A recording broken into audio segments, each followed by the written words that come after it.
Hey guys, tonight we venture into the wild, cold lands of the Vikings, where bad singing didn't just get you a disappointed look. It could cost you your reputation, your social standing, and perhaps even your place in society. I know, sounds a little harsh, doesn't it? But don't worry, the punishment, surprisingly, wasn't all that brutal. It was strangely, well, polite. In a world where warriors wielded axes and the gods watched over every aspect of their lives, one might expect their responses to bad singing to be a bit more extreme. But no, the Vikings took a more subtle, yet powerful approach when someone dared to butcher a song in front of the community.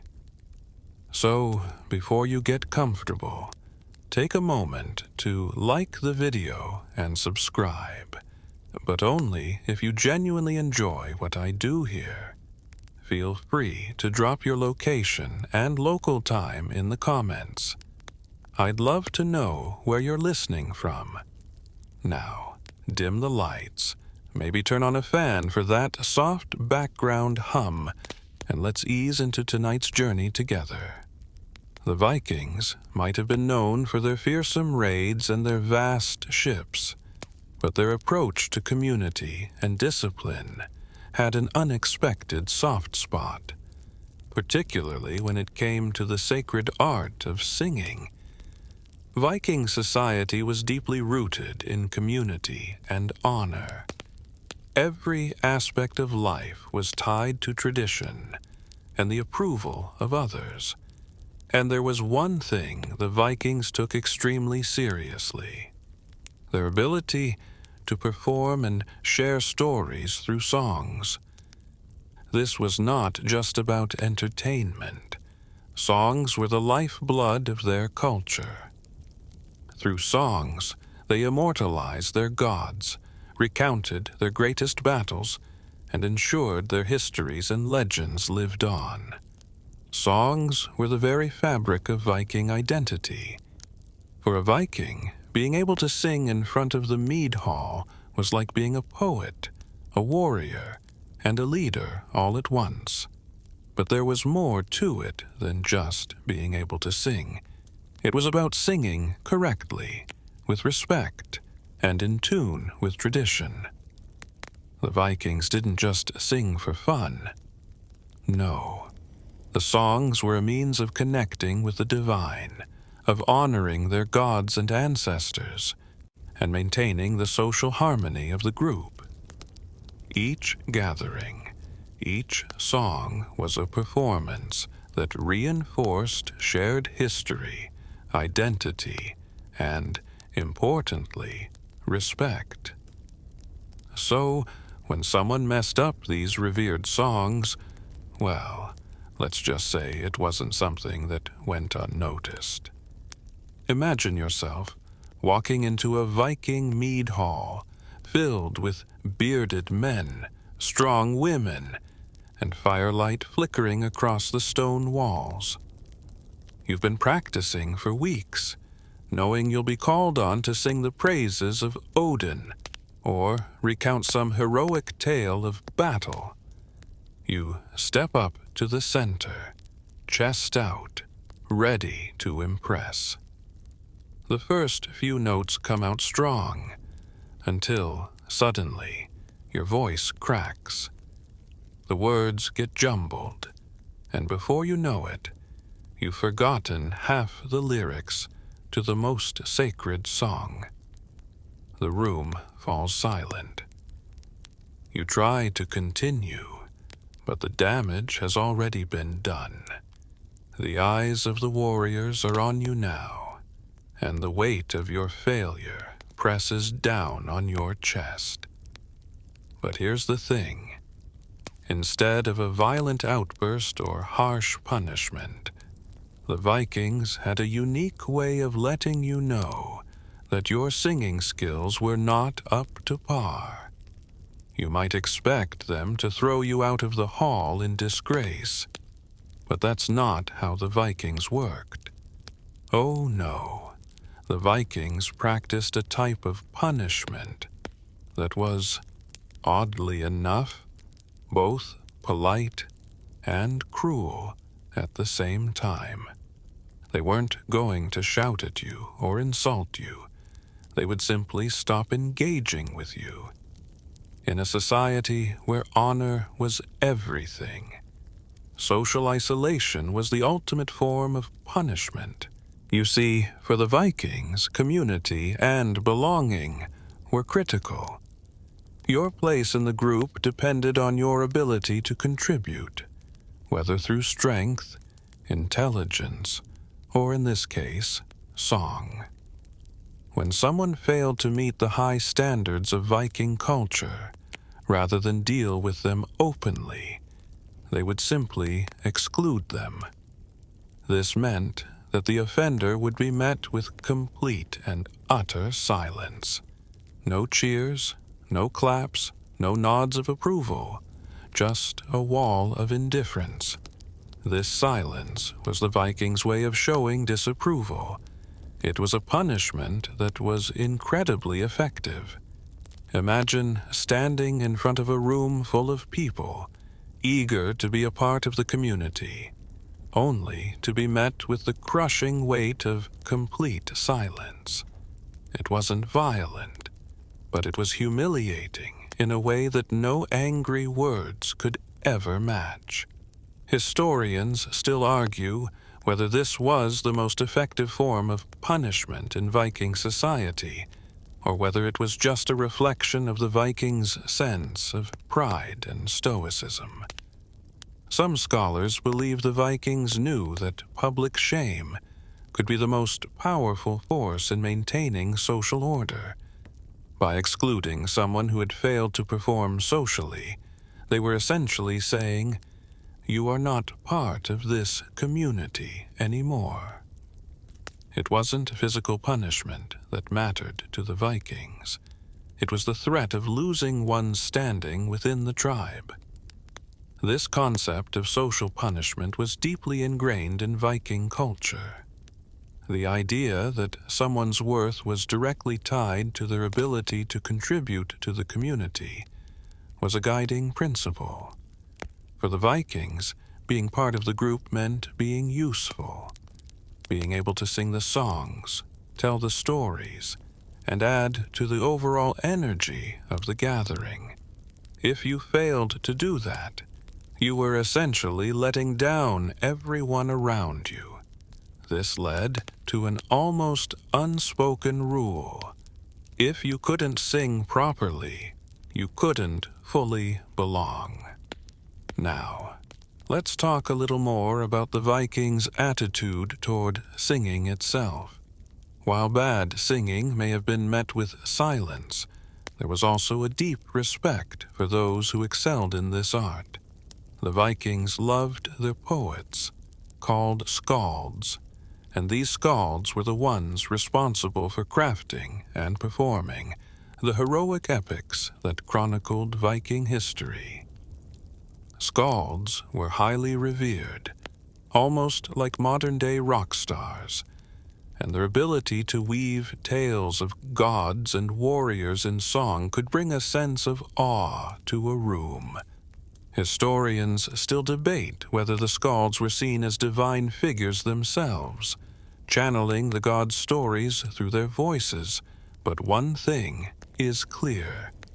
Their skill was respected in a way few other talents were. So while you might have been shunned for bad singing, if you were a skilled skald, you could earn respect and admiration from the entire Viking community. You'd be welcomed into feasts and celebrations.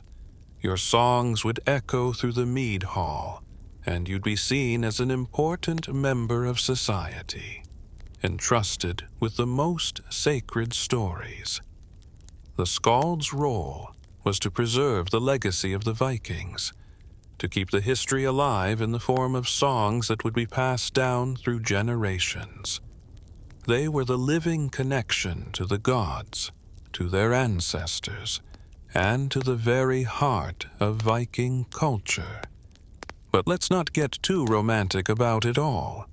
While the skalds were revered, the pressure to perform was immense. If they made a mistake or flubbed a verse during their performance, they could face the same fate as the rest of the non-singers, the cold, harsh silence of exclusion. It was a high-stakes game, and not everyone was cut out for it. For some Vikings, the social pressure to perform in front of their peers could be enough to make them nervous, leading to the occasional slip-up. But even in those moments of failure, the Viking code prevailed. There would be no shouting or reprimanding. Instead, you'd be left to suffer in silence, your own mistakes echoing in the empty space where applause should have been. So, while the Vikings may have been known for their brutal raids and fierce warriors, they had a surprisingly polite way of dealing with failure. Bad singing? No need for physical punishment or harsh words. Just silence. A far more effective and culturally significant way of ensuring that everyone stayed in line, without a single word being spoken. Now that we've set the stage for how bad singing was met with silent exclusion in Viking culture, let's take a step back and explore why the Vikings were so passionate about music in the first place. This wasn't just some minor hobby or form of entertainment. It was at the core of their culture, their identity, and their way of life. In fact, singing, storytelling, and music were so essential to Viking society that the whole idea of punishment for bad singing is really just a reflection of how deeply ingrained this cultural value was. Songs in Viking society weren't just for fun. They were vital for the preservation of history, culture, and even religious practices. The Vikings didn't have written records like we do today. Instead, their history was passed down orally through the performance of sagas and poems that celebrated their gods, their ancestors, and their victories in battle. These songs were the living memory of Viking society, capturing everything from the epic journeys of the gods to the personal heroics of warriors. Without the singers and the stories they carried, much of Viking history would have been lost. In a sense, the skalds, or poet-singers, were the custodians of the Viking legacy. They were responsible for keeping the past alive and weaving it into the present, making their performances incredibly important. Viking songs were typically sung in the mead hall, which was the heart of Viking social life. This was where warriors gathered after a day of battle or raiding, where men and women came together to share food, drink, and stories. It was a place of fellowship, camaraderie, and honor. And in that environment, songs had the power to unite or divide. A well-performed song could elevate the spirit of the entire group, reinforce loyalty, and even inspire men to charge into battle. On the flip side, a bad performance, like the one we mentioned earlier, could disrupt the harmony of the group. It could make people feel awkward, disconnected, and even question the performer's worth.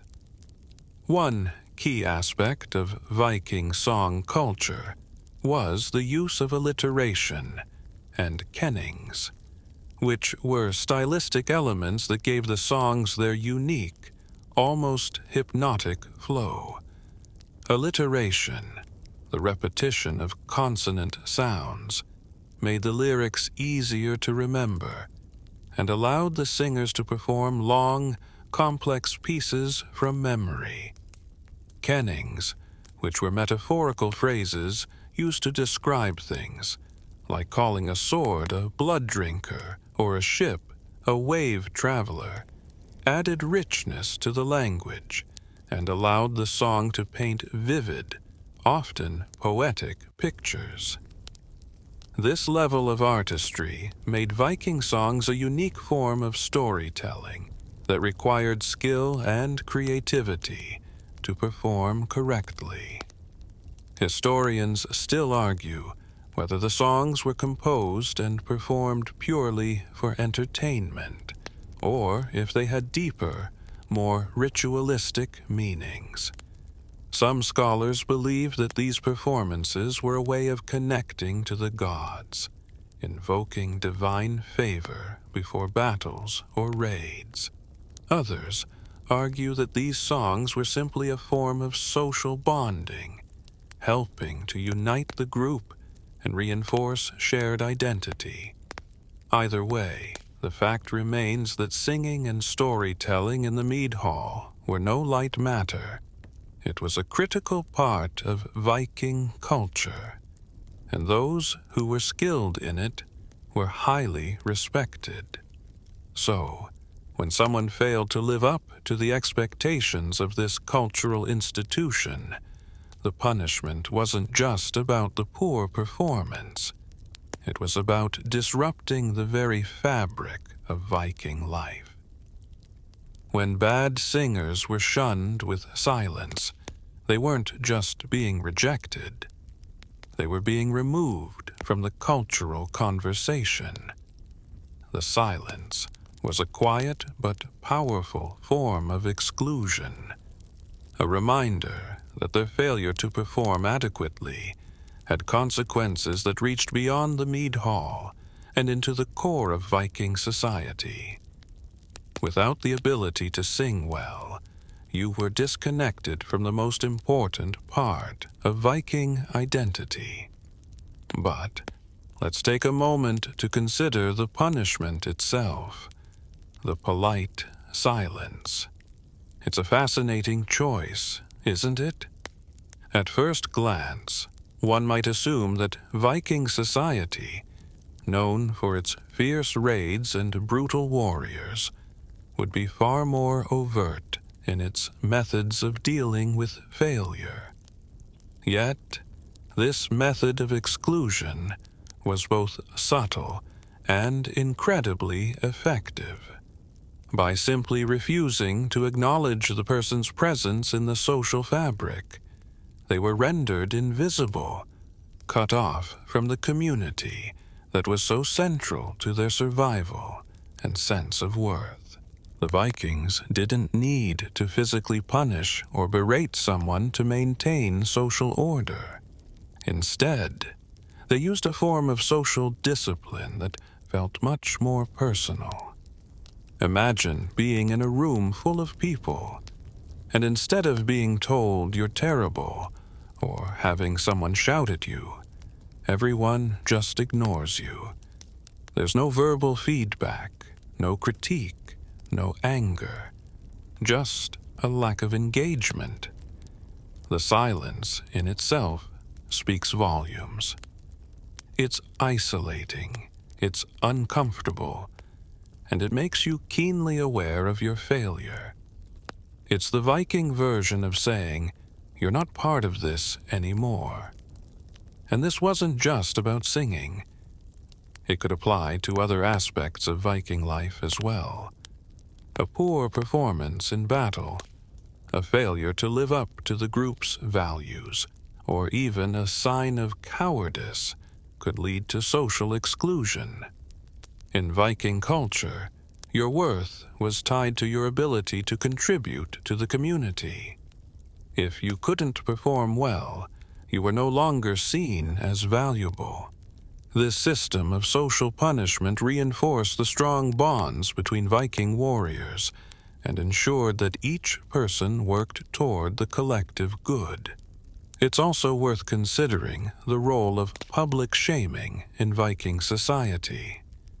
While silence may have been a polite punishment for bad singing, Viking culture wasn't a stranger to more overt forms of public shame when necessary. In fact, there were times when a person's failure to live up to expectations, whether through their singing, their actions in battle, or their behavior, was met with ridicule and outright scorn.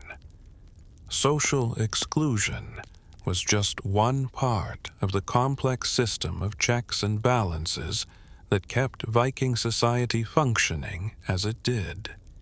It was an environment where every person's role mattered, and the consequences of failing to live up to your part could be swift and severe.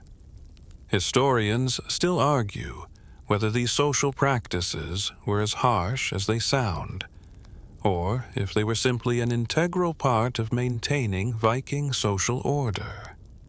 Some believe that the Vikings, despite their fierce reputation, had a deep respect for their community and used these methods of social punishment as a way to maintain that unity. Others argue that such practices were a form of psychological control designed to keep everyone in line and prevent chaos from seeping into their tight-knit society. But one thing is clear. Whether subtle or severe, the Vikings understood the power of social cohesion and the importance of maintaining harmony within the group. A bad singer, a weak warrior, or a cowardly soul, none of these people had a place in a society that prized strength, skill, and loyalty above all else. To fail to contribute was to fail to belong. Now that we've established the importance of singing and social cohesion in Viking society, it's time to take a closer look at the culture of performance itself. The Vikings weren't just interested in song for its own sake. They were, above all, storytellers. Their songs were not only meant to entertain, but also to preserve their history, their gods, and their way of life. These performances were integral to their identity, and to fail in delivering these songs meant more than just a slip-up. It was a violation of an ancient and sacred tradition. The Vikings were a warrior society, and they lived and died by the stories of their exploits. Their songs were not just entertainment. They were a way of ensuring that their deeds would be remembered long after they were gone. These songs were a reflection of their belief system, connecting them to their gods, ancestors, and the very essence of their culture. The skalds, or the poet-singers, were responsible for this vital task.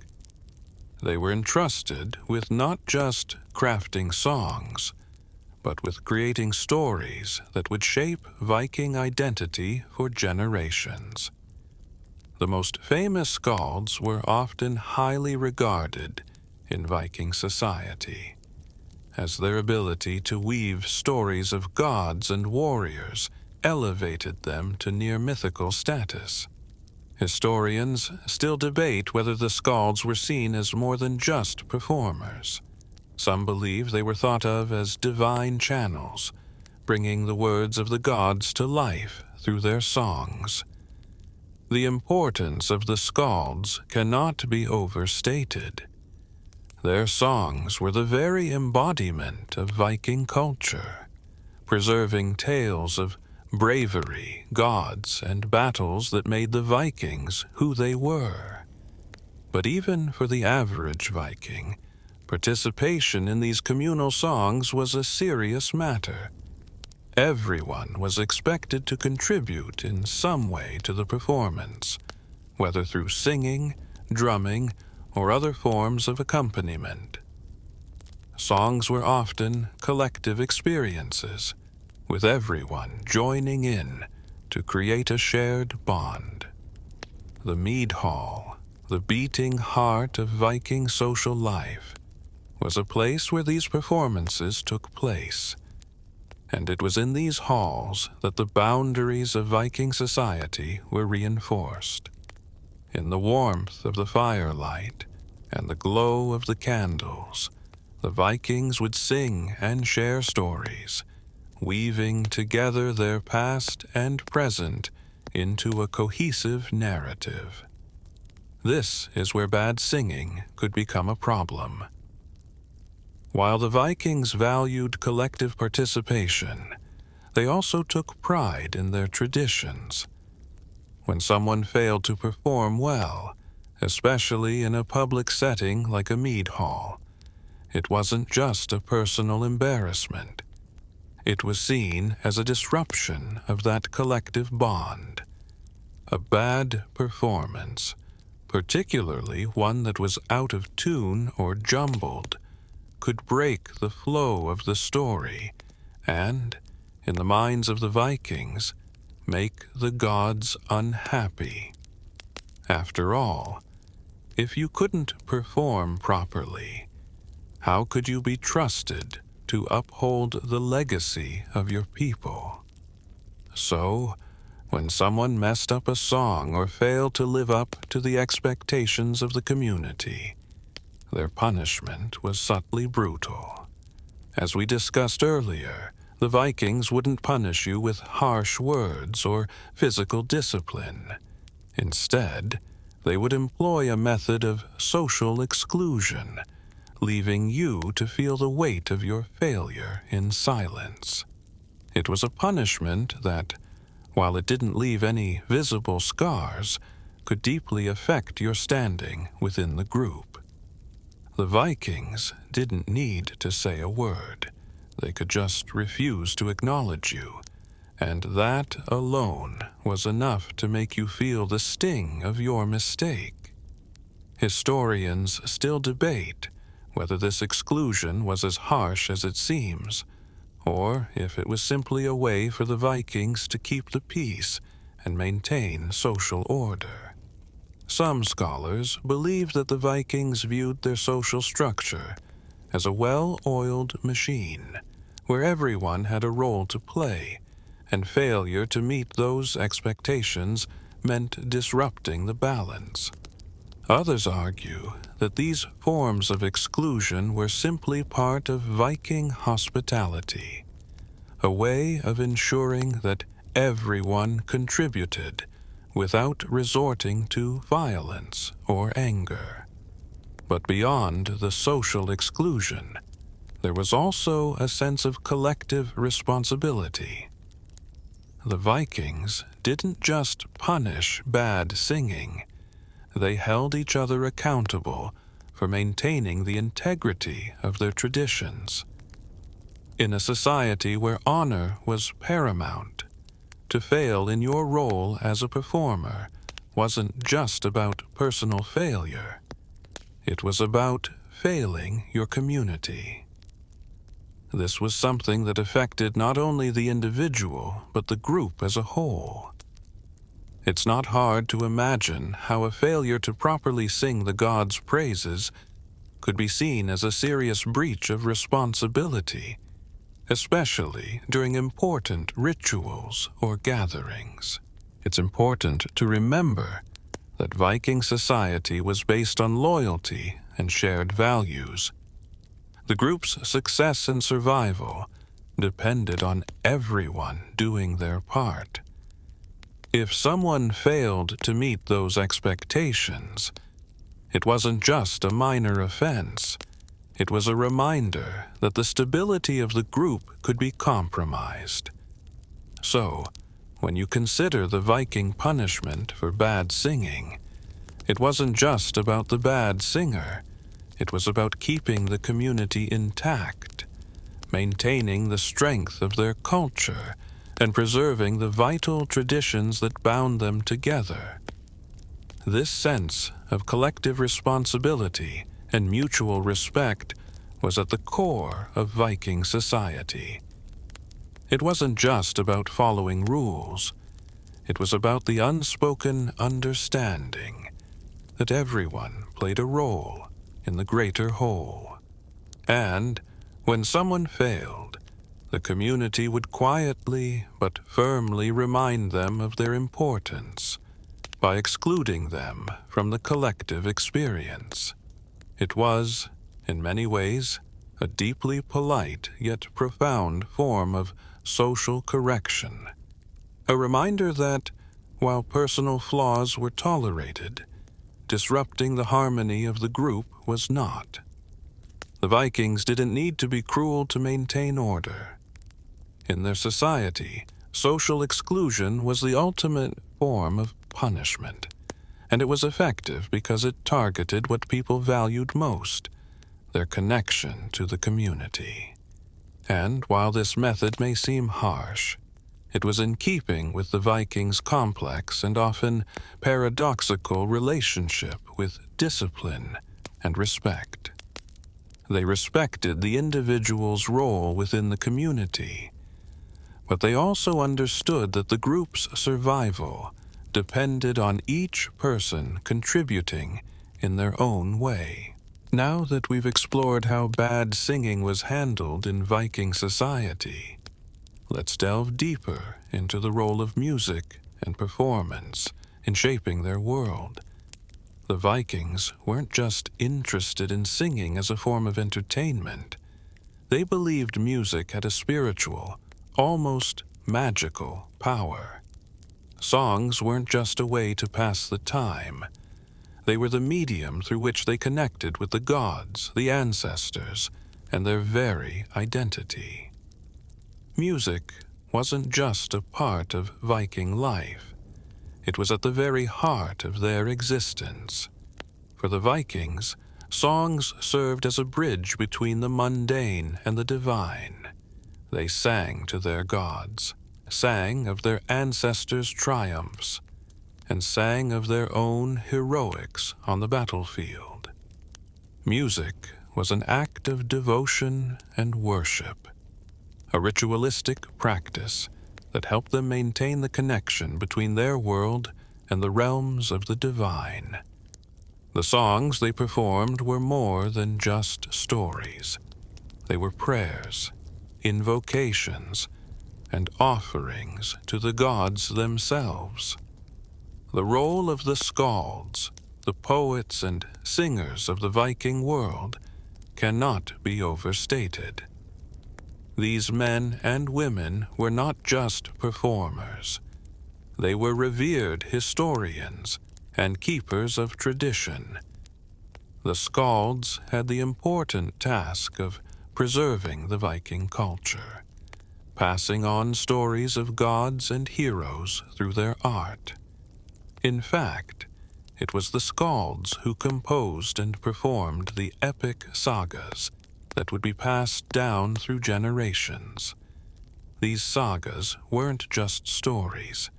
They were the very lifeblood of Viking culture, tying the past with the present and ensuring that their legacy would never fade.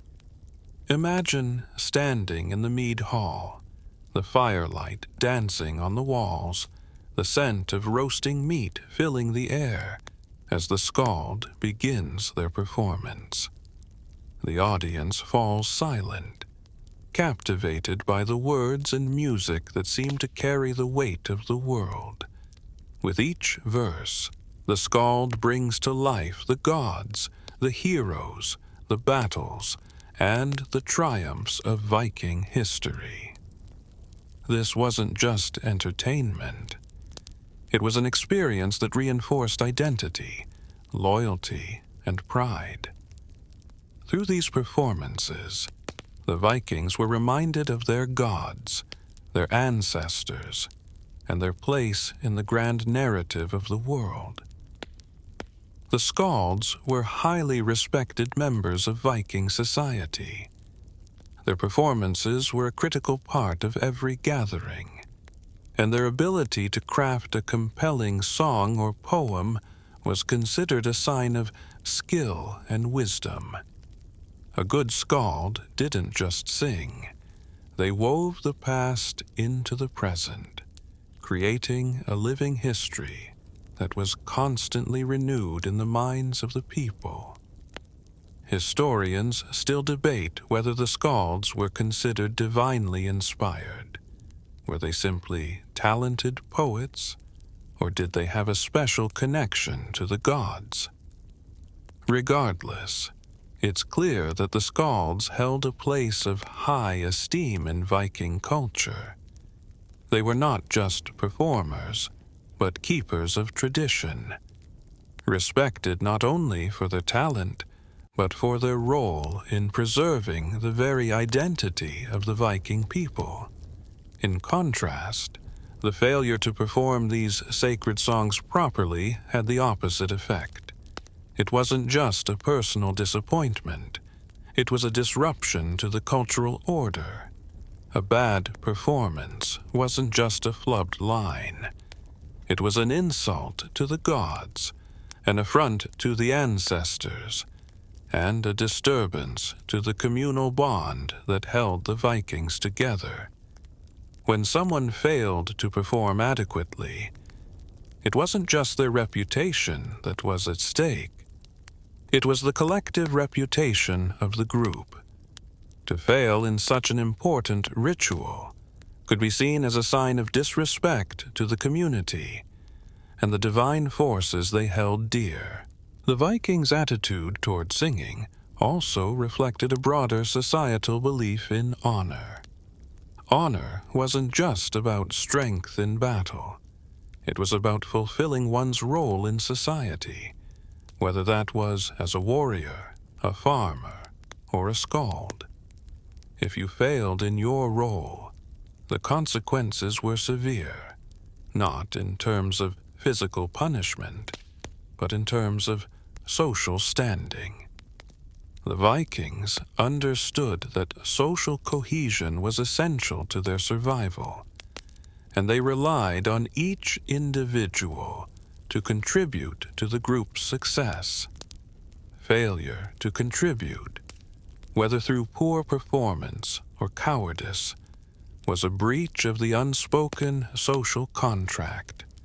And while the punishment for bad singing may have been subtle, the damage to one's reputation could be long-lasting. It's also worth considering the spiritual aspect of Viking songs. These were not just performances. They were acts of devotion, meant to honor the gods and secure their favor.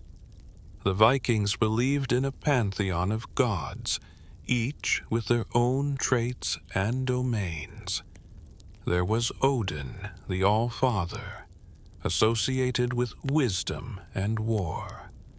Thor, the god of thunder, associated with strength and protection. Freya, the goddess of love and fertility, and many others.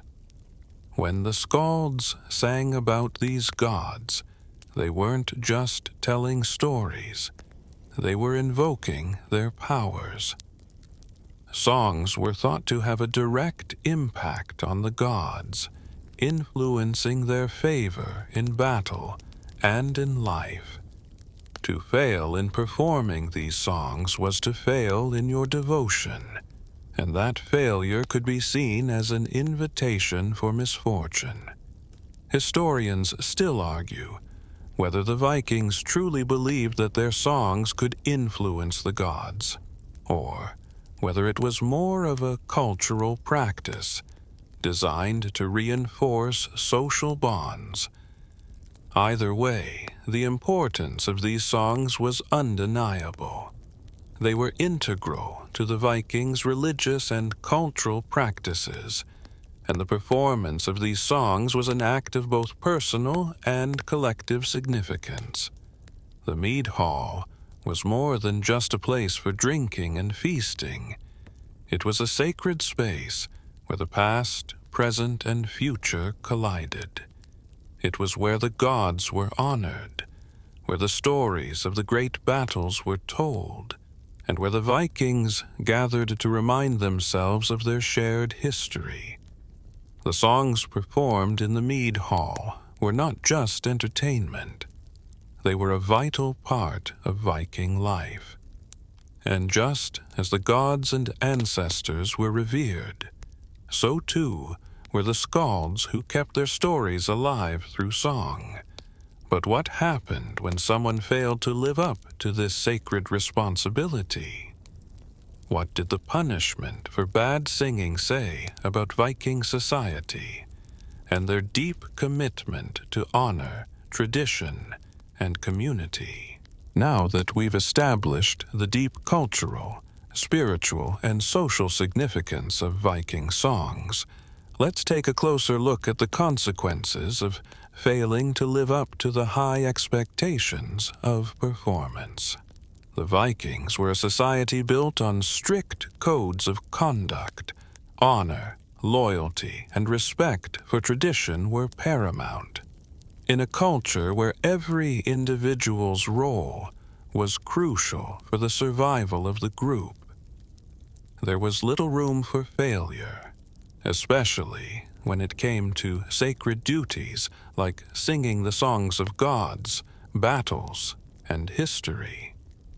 As we've already discussed, the punishment for bad singing wasn't violent or physical. It was far subtler, but arguably more devastating. The key punishment, as we've learned, was social exclusion. The Vikings understood that social cohesion was essential for the strength of the group. This exclusion was a form of social discipline that involved shunning the offender in a very polite, almost passive-aggressive way.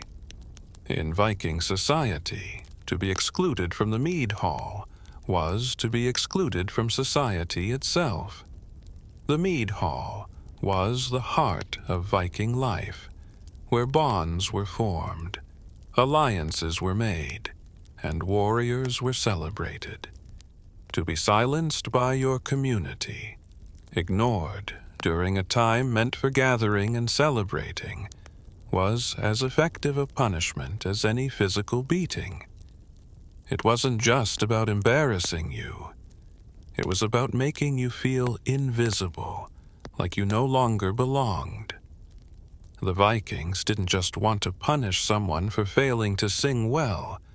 They wanted them to feel the weight of their failure in the most isolating, emotionally impactful way.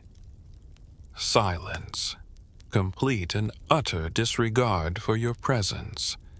Imagine standing in the middle of a room, eager to sing, to share in the joy of community, only to have the entire hall go quiet.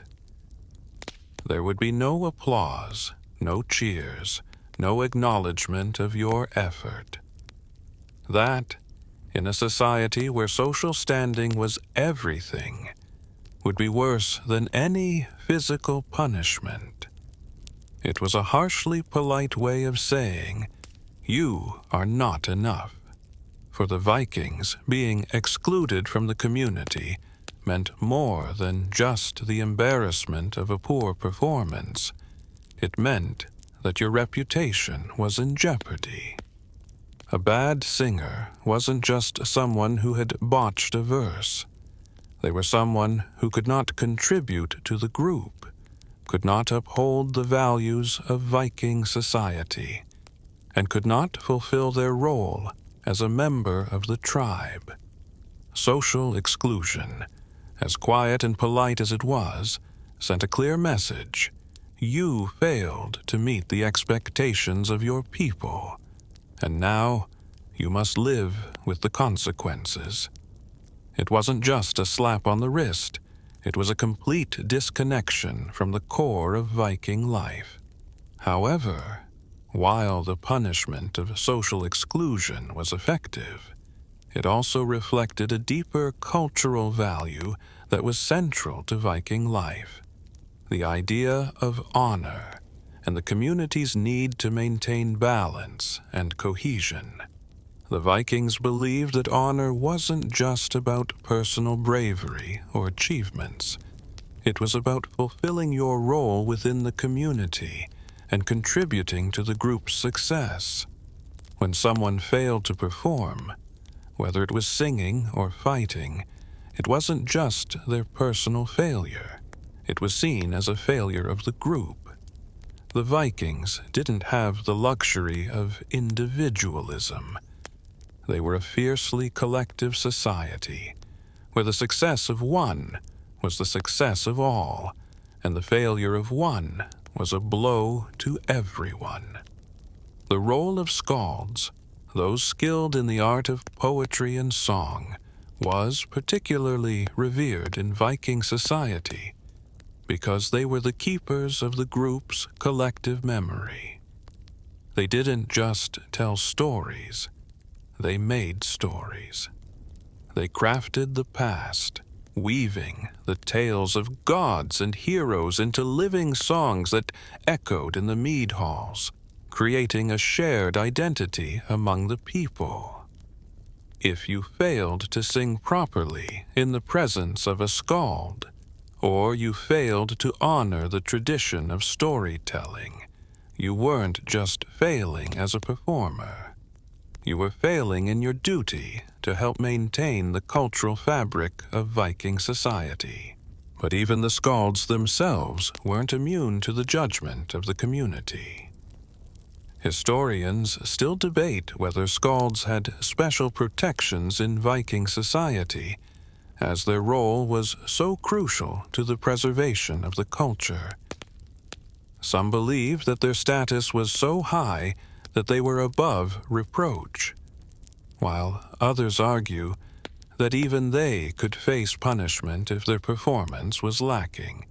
It's hard to say for sure, but it's clear that skalds held a position of great responsibility, one that demanded not only skill but also a deep understanding of Viking values, history, and tradition.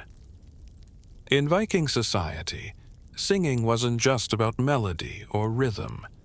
It was about connecting with the past, honoring the gods, and reinforcing the values that held the tribe together. When a person failed to meet these expectations, the consequences were severe. But it's also important to note that the Vikings were pragmatic. They didn't punish in ways that would harm the person physically or permanently. No, the punishment was designed to be a wake-up call, a reminder of what was at stake. You see, in a culture so reliant on collective memory, shared stories, and the emotional connection between members, bad singing wasn't just an offense to the gods. It was an offense to everyone in the hall. Silence, then, was an effective tool because it communicated that the person had failed, and now they were being subtly removed from the bond of community. Historians still debate whether these silent punishments were as effective as more physical forms of discipline. But what is clear is that social exclusion in Viking culture was incredibly powerful. It was a punishment that left no bruises or scars, but had the potential to damage one's social standing permanently. In a society where reputation was everything, and honor was paramount, being cast out of the mead hall was a fate worse than 1,000 lashes. As we continue exploring Viking society, we'll see that these silent punishments were not just reserved for bad singing. They were an integral part of a larger system that governed behavior, ensuring that each person remained accountable to their community and the values they upheld. The Vikings may have been warriors, but their social structure was built on respect, tradition, and a deep understanding of the power of exclusion. And perhaps, in the end, the true strength of Viking society lay in their ability to maintain unity, even through something as seemingly simple as a song. As we continue to unravel the layers of Viking culture, it becomes increasingly clear that their approach to punishment, particularly when it came to failure in communal rituals like singing, was rooted in something much deeper than mere social order. It was about maintaining the very essence of their cultural and spiritual identity. You might be wondering, though, why did the Vikings, known for their fearsome raids and battle-hardened warriors, place so much emphasis on the arts of song and performance? Why was bad singing considered such a serious infraction in their society? The answer lies in the fundamental belief that the Vikings were not merely fighting for survival on the battlefield. They were fighting for immortality in the hearts and minds of future generations. The songs they sang were not just entertainment. They were tools of cultural preservation. The Vikings didn't rely on written language the way we do today. They relied on the spoken word, specifically in the form of songs and poems, to preserve their history, their gods, and their values. These oral traditions were their memory, their legacy, and their link to the past. You see, the Vikings didn't just see themselves as mortal beings who lived and died. They saw their actions as part of a larger, divine story that needed to be remembered. The gods they worshipped, the mighty Odin, Thor, Freya, were not just mythical figures. They were present in everyday Viking life. The Vikings believed that their songs invoked the gods and gave power to their deeds. In a way, their music was their connection to the divine. They would sing to honor the gods, to summon courage before battle, and to remind themselves of their purpose. The music wasn't just a reflection of who they were. It was the means through which they connected to something far greater than themselves. Now, imagine the stakes involved when someone failed to properly perform one of these sacred songs. It wasn't just about missing a note. It was about missing an opportunity to honor the gods, to preserve the history of the Vikings, and to uphold the values that made their society so strong. The Vikings knew that the gods were listening, that their success or failure in battle, their harvests, and their very survival could be influenced by the songs sung in the mead hall. So when someone performed poorly, the consequences were serious, but not in the way we might think. Instead of a violent outburst or punishment, the Vikings turned to the power of social exclusion. The punishment wasn't about physical pain. It was about social isolation, the kind of isolation that undermined one's standing in the community. This exclusion wasn't just a gentle nudge. It was a profound reminder of the importance of contributing to the collective good.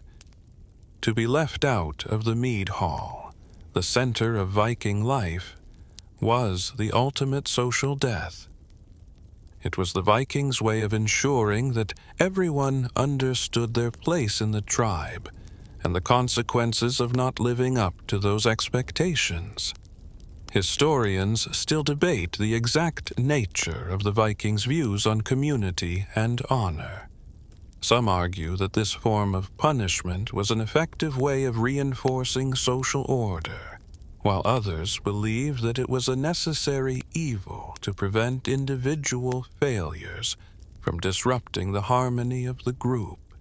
Either way, it was clear that the Vikings were not a society that valued the individual above the whole.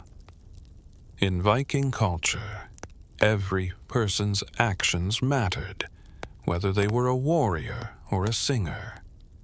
The sense of unity and belonging was paramount, and anything that disrupted that unity was treated with the utmost seriousness. But let's take a moment to reflect on the fact that these forms of punishment were not punitive in the way we might think. The Vikings didn't throw people into dungeons or lash them with whips. Instead, their punishments were more psychological, relying on social exclusion to make offenders feel the full weight of their failure. This method wasn't about cruelty. It was about maintaining the cohesion of the group. In a society where survival was a collective effort, the failure of one person to contribute, even in something as seemingly small as singing, was viewed as a failure of the group as a whole. The Vikings, despite their fierce reputation, were pragmatists when it came to discipline. They knew that in order to thrive, they had to maintain strong, connected communities where every member was committed to their role. Whether you were fighting in battle, farming, or performing songs in the mead hall, your contribution mattered. Bad singing, then, wasn't just a personal failure. It was a failure to uphold the cultural and spiritual bonds that tied the Viking society together. Let's shift gears for a moment and think about how this form of social punishment might have looked in practice. The mead hall, with its long wooden tables, roaring fire, and the smell of roasting meat, was the heart of Viking social life. This was where the warriors gathered to celebrate victories, drink mead, and share tales of their exploits. But the mead hall was also where the skalds performed, where warriors recited poems in honor of the gods, and where songs were sung to keep the past alive. Imagine, if you will, a scene where you've gathered with your comrades to celebrate a successful raid. The skald steps up, ready to perform, and the whole hall falls silent, awaiting the performance. Now, imagine that the skald starts their performance and immediately falters, missing words, going out of tune, and generally failing to live up to the tradition. The room doesn't erupt in boos or harsh words. Instead, there's a chilling silence. The others in the hall look down, avoid eye contact, and the skald continues, realizing that no one is paying attention to their performance. It's not the boisterous shouting of disapproval that causes the most damage. It's the cold indifference, the utter disregard for their efforts. In that moment, the skald knows they have failed. And worse, they've failed the gods and the community. The silence in the hall says it all. This social exclusion is perhaps the most powerful punishment of all. The Vikings were a society built on respect for tradition, and when that tradition was disrupted, it wasn't just the individual who suffered, it was the entire group. In a culture where honor was everything, the loss of that honor through a failure in performance could have far-reaching consequences. Bad singing wasn't just an act of personal failure. It was an act that disrupted the harmony and unity of the group. And that, in Viking society, was an unforgivable sin. As we move forward, it's important to understand the true significance of social exclusion in Viking society. The Vikings were fiercely loyal to their tribe, and a deep sense of belonging was essential to their identity. The mead hall, the space where these community rituals took place, was sacred. It wasn't just a gathering place for food and drink. It was the physical and spiritual center of Viking life.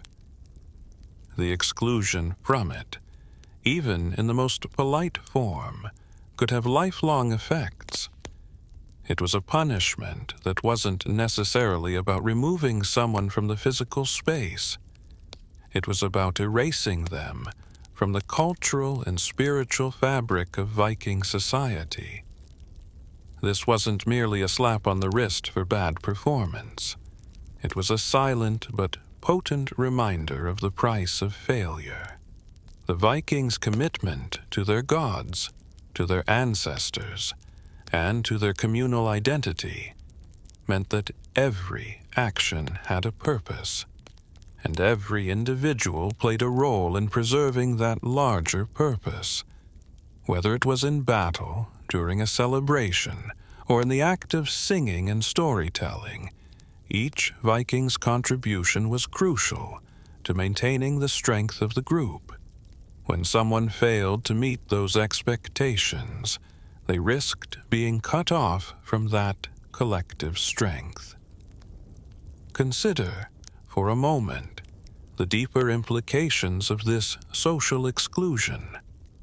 The Vikings believed in the power of the gods, but they also placed a great deal of importance on human connection. In a society where survival often depended on the collective strength of the tribe, being excluded from that collective was akin to being abandoned. To be shunned for something as seemingly trivial as a poor performance meant more than just personal embarrassment. It was a reminder that social bonds were not guaranteed. You had to earn your place through your actions, through your ability to contribute, and through your commitment to the group. When someone faltered, it was not just their personal failure that was being punished. It was the potential failure of the community itself. This idea of social exclusion as punishment is not unique to the Vikings, of course. Throughout history, many societies have used similar methods of discipline. However, the Vikings' approach was particularly interesting because it was so closely tied to their cultural identity. They didn't rely on physical punishment, but instead on the power of social isolation, which in many ways was a much more effective tool for maintaining order. While physical punishment might leave scars, social exclusion left something even more profound. A hole in one's standing within the tribe, a permanent reminder that failure to contribute could cost you everything. The Vikings were not only warriors, they were storytellers, poets, and historians. The role of the skald in Viking society was critical, not just because of their skill in storytelling, but because they were the gatekeepers of Viking culture and tradition. When someone failed in their role as a skald or in their participation in a communal song, they weren't just failing as an individual. They were failing in their duty to preserve and pass down the Viking way of life. This is why bad singing could have such severe social consequences. The Vikings understood that, for their culture to survive, everyone had to be involved. Even something as small as a failed performance could impact the cultural unity of the group. Now, while the Vikings took their traditions seriously, they also had a deep sense of humor and irony. It's worth considering that the punishment for bad singing was not just about exclusion. It was about teaching a lesson in the most quietly effective way possible. This form of punishment, while severe, also reflected the Viking ability to use their social bonds to enforce discipline. Instead of resorting to outright aggression or physical punishment, the Vikings used the power of silence to communicate their disapproval. It was a reminder that, while respect for the gods and the community was paramount, so too was the importance of maintaining harmony and balance within that group. Historians still debate whether the Vikings' approach to punishment was unique in its subtlety, or whether it was just a natural extension of their emphasis on honor and social cohesion. Some scholars argue that this was simply a pragmatic way to maintain order without resorting to violence, while others believe that it was an expression of their complex understanding of human psychology, using silence as a form of social correction that could be more devastating than any physical punishment. This method of punishment, while polite, also highlights a central theme in Viking society: the importance of maintaining one's honor and reputation. Whether you were a warrior, a farmer, or a skald, your worth was measured by your contributions to the group. Failure was not taken lightly, but it was handled in a way that reinforced the social bond rather than tearing it apart. A bad singer wasn't immediately seen as a failure in every aspect of life. They were simply excluded from the most important space in the Viking world: the mead hall, the place where stories, songs, and shared experiences kept the Viking spirit alive. As we continue to explore the complexities of Viking society, it becomes clear that their methods of discipline were not simply about control. They were about preserving the integrity of the community. The Vikings knew that for their society to thrive, everyone had to play their part. The consequences of failing to do so were harsh, but they were also a reflection of how much was at stake. The Vikings weren't just fighting for survival. They were fighting to maintain their identity, their traditions, and their place in the world. The quiet punishment of bad singing serves as a powerful reminder of how intertwined honor, tradition, and community were in Viking society. Even something as seemingly insignificant as a poorly sung song could have far-reaching consequences, not just for the individual, but for the entire tribe. It was a system that placed immense value on belonging and contributing to the collective good. And, in many ways, this emphasis on community and unity is what helped the Vikings endure, thrive, and leave behind a legacy that still captures our imagination today. Now that we've explored the subtle social punishments the Vikings used to maintain their cultural cohesion, let's step back and take a broader look at their society. Vikings weren't just a band of raiders. They were a complex, structured society with deep-rooted traditions, beliefs, and systems of social order. In Viking culture, the strength of the group was paramount. Individual success and failure were measured by how well a person contributed to the greater whole, and this is where their unique approach to punishment really stands out. It wasn't about violent retribution.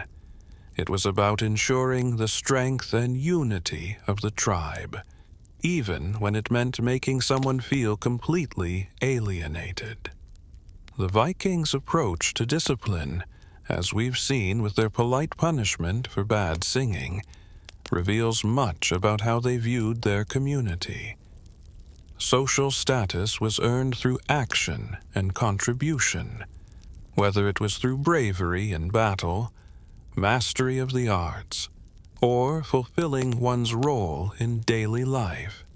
It was understood that if you failed to contribute in some way, you could risk your standing in the group.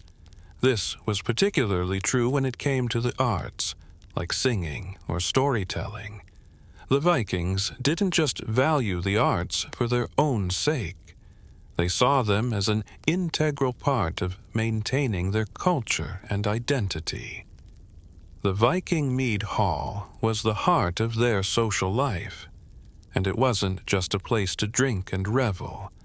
It was where their identity was shaped, reinforced, and celebrated.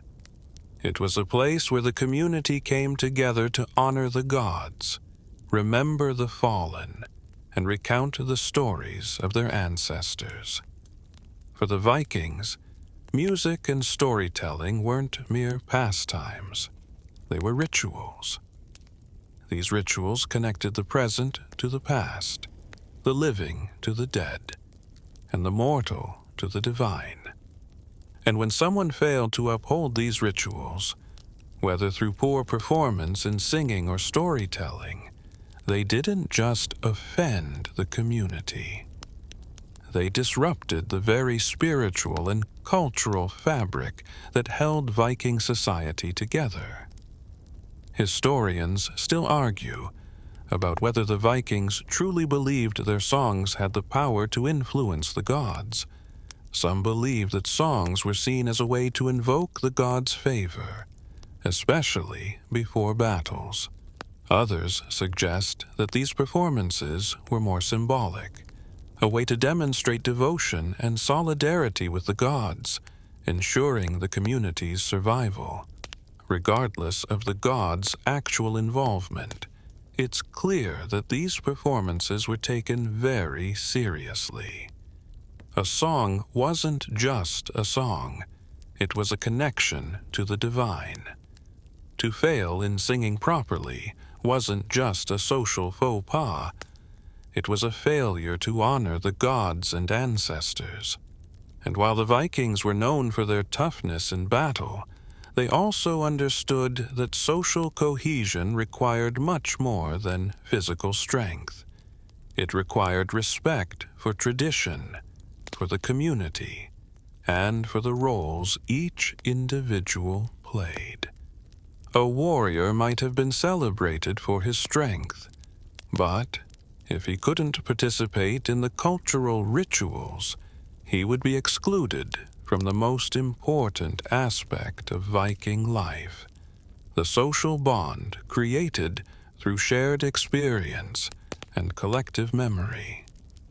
The Vikings' approach to exclusion, through silent punishment for bad singing, is reflective of this complex relationship with social order.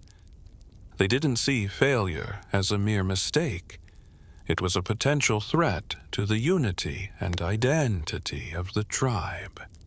In the harsh environment in which the Vikings lived, maintaining this unity was essential for survival. The Vikings needed every member of their tribe to contribute, whether they were fighting on the front lines or keeping the cultural traditions alive. This wasn't just a system of punishment. It was a system of protection, a way to ensure the community remained strong and cohesive. In Viking society, respect was earned, and reputation was everything. When someone failed to live up to the group's expectations, the silence they faced wasn't just an act of shunning. It was a deep, resonant message. It was a message that said, "You are no longer a part of this." But it did so without a single angry word. The Vikings understood that silence could be more powerful than any verbal reprimand. In a culture where social standing was everything, silence was the ultimate form of exclusion. And that exclusion while polite, could be devastating. But what about those who excelled? Those who were able to perform the sacred songs and pass on the Viking tradition. These individuals were not only respected, they were celebrated. The skalds, the keepers of Viking history and culture, were held in high esteem. They were the ones who brought the gods and heroes to life, the ones who shaped the culture with their words. They were the bearers of the Viking legacy, and their role was absolutely crucial to the preservation of Viking identity. The skalds didn't just perform, they preserved the very essence of Viking life. And because of this, they were granted a significant amount of respect and influence. But even the skalds weren't immune to the cultural rules. If a skald performed poorly or failed to live up to the community's expectations, they too would face the same exclusion. While their status as respected members of Viking society might offer them some leeway, the Vikings' commitment to maintaining their cultural traditions meant that no one, not even the skalds, was above reproach. This kept the community's bond intact. Everyone was accountable to the same rules, regardless of their social standing. In essence, the Vikings' approach to social discipline through silent exclusion for bad singing wasn't just about punishing an individual. It was about preserving the integrity of the community. The Vikings were an intensely social people, and the strength of their society depended on the collective contribution of every member. Whether you were a warrior, a skald, or a farmer, your role in maintaining the tribe's cultural identity was crucial. Failure to contribute properly wasn't just a personal failure. It was a failure of the community. And perhaps, in this quiet, subtle punishment, the Vikings understood something that many societies struggle with today: that community is not just about being part of a group. It's about being a contributing part. The Vikings knew that the success of their culture depended on the active participation of every individual. The punishment for bad singing wasn't just about the bad performance. It was about reinforcing the idea that every member of society had a role to play. And when that role wasn't fulfilled, the silent punishment was a reminder that the integrity of the group had to be protected at all costs. As we continue to unravel the cultural significance of Viking social discipline, we can see how much more than just physical strength or bravery was valued in their society. The Vikings were a people deeply rooted in tradition, where every individual played a part in the survival and success of the group. But in a society that valued contribution, where one's role was essential, what happened when someone simply couldn't fulfill it, whether due to bad singing or a failure to participate properly? The subtlety of their punishment is striking, but it also offers a window into how the Vikings understood the relationship between the individual and the community. Let's explore how this idea of collective responsibility played out beyond the mead halls and into everyday Viking life. While it was clear that songs, performance, and storytelling were seen as the lifeblood of their culture, the same principles of contribution applied across the board. Vikings didn't just expect good singing, they expected you to excel in whatever your role was. Whether you were a blacksmith, a farmer, a trader, or a warrior, you were expected to contribute in a way that enhanced the group's strength. there was no room for slackers. A failure in one area could have repercussions across many others. Take, for example, the warrior ethos that permeated Viking society. As we've seen, the Vikings were feared and respected for their skill in battle. But in a group of warriors, failure wasn't just about individual performance. It was about the safety of the entire tribe. If one person failed to uphold the standards of a warrior, whether through cowardice, a lack of discipline, or failure to learn the craft, it could undermine the morale and effectiveness of the group. The Vikings understood that each individual's actions could influence the group's success or failure, and they didn't tolerate anyone who disrupted that delicate balance. But the Viking ethos wasn't limited to the battlefield. It was just as present in their daily lives. Consider the role of the farmer, an individual whose success was tied not just to their personal crops, but to the entire community. A failure to tend the fields properly, to grow enough food to sustain the tribe through the winter, could affect everyone. A single bad harvest could result in hunger, strife, and even death.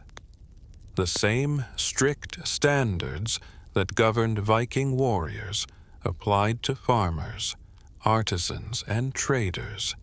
If you couldn't meet those expectations, you were subjected to the same type of polite but deeply isolating punishment.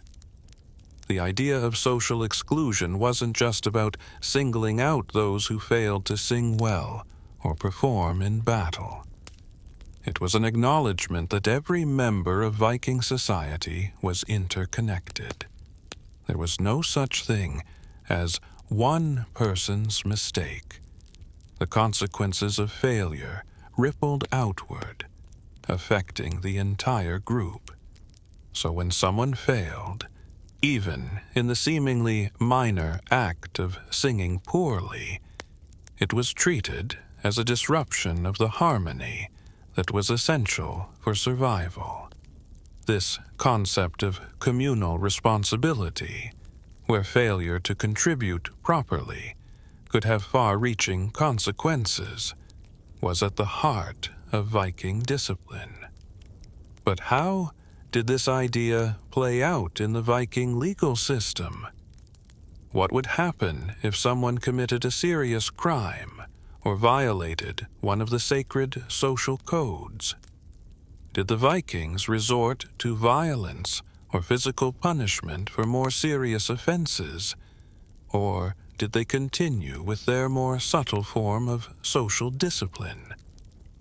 Historians argue that the Vikings were a remarkably sophisticated society when it came to law and order.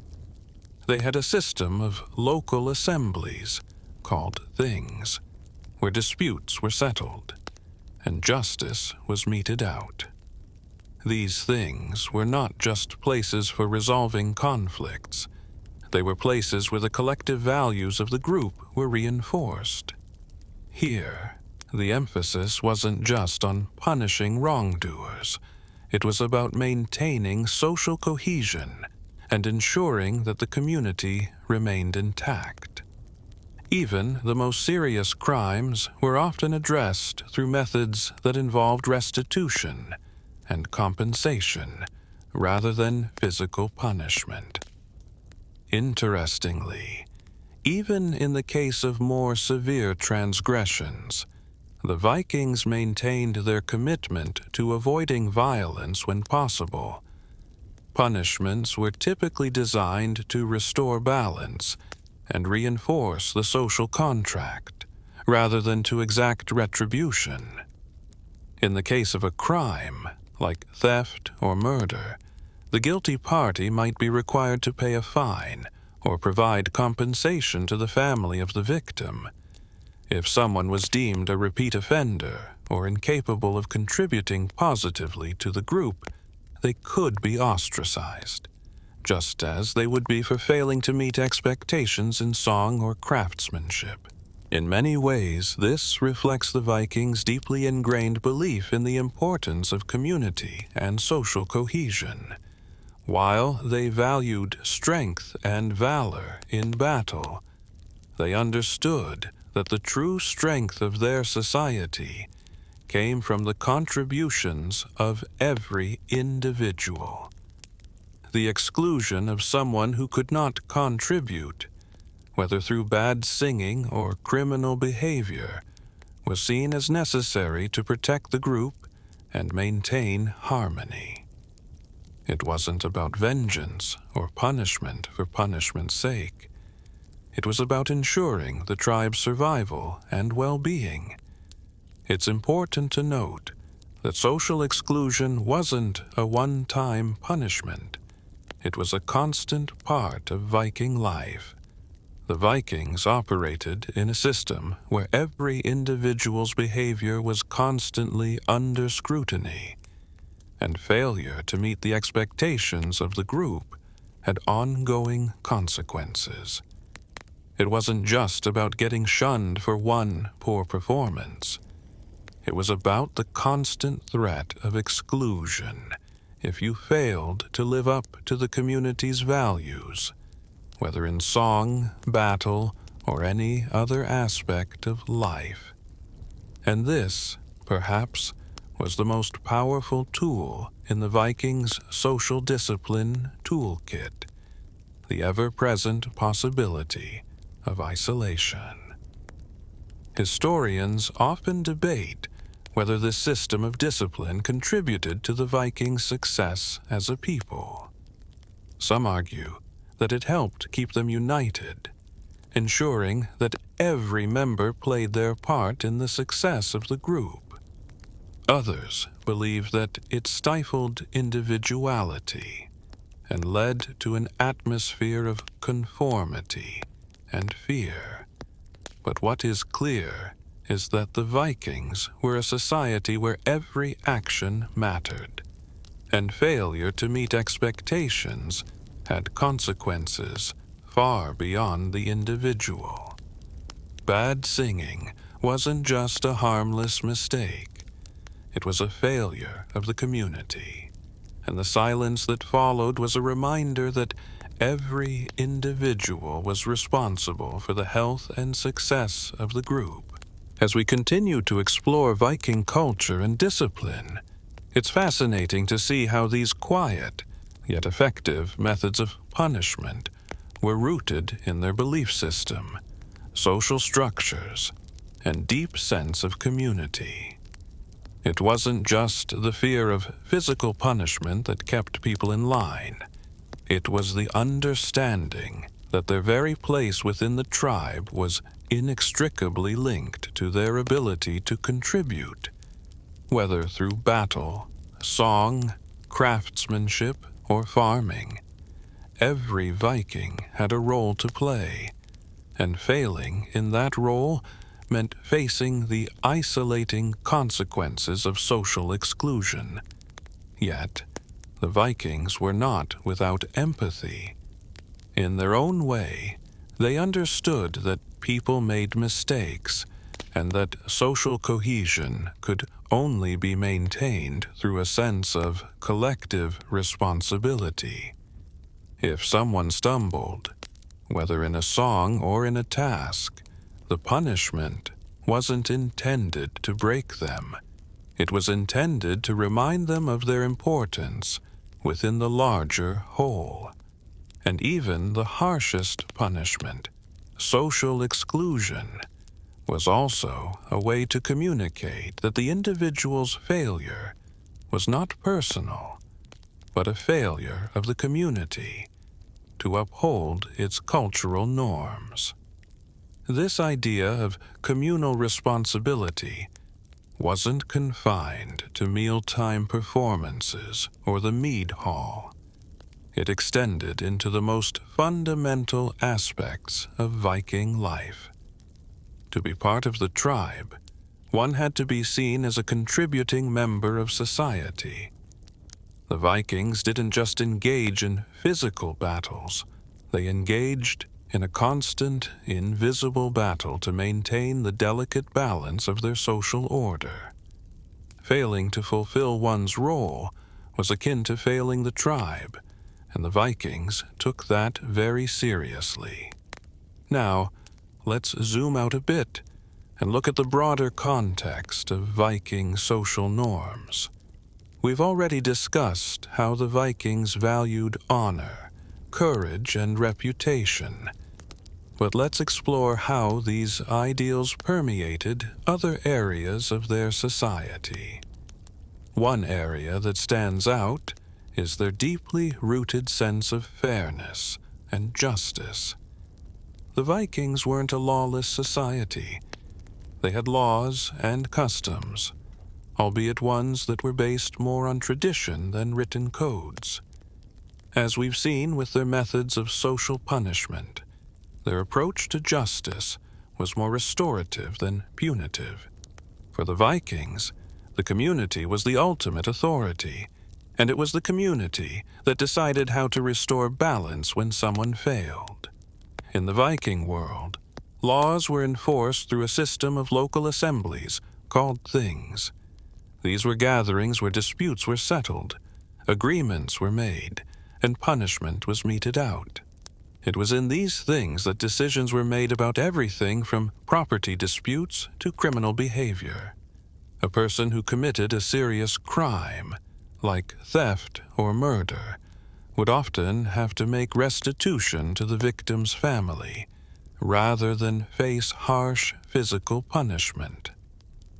Exclusion from the community or a financial fine were common forms of punishment, and the aim was not to destroy the person, but to restore balance to the social order. The Viking approach to justice was pragmatic. They didn't need to punish to humiliate. They needed to punish to restore the equilibrium of their tightly knit society. Interestingly, some scholars argue that this system of community-based justice might have been more effective in keeping peace than more modern, formalized legal systems. Without a central government or police force, the Vikings depended on their social fabric to maintain order. If someone misbehaved or failed in their duties, the community would step in, applying pressure not through the threat of force, but through the weight of social disapproval and the fear of ostracization. This system worked because the community was everything. To be cast out was to lose everything. There was no safety net beyond the tribe, and that reality kept everyone in line. But while the Viking system of social discipline was based on fairness and cohesion, there was still a strong focus on personal responsibility. Each person had an obligation to contribute to the success of the group, and failure to do so had consequences.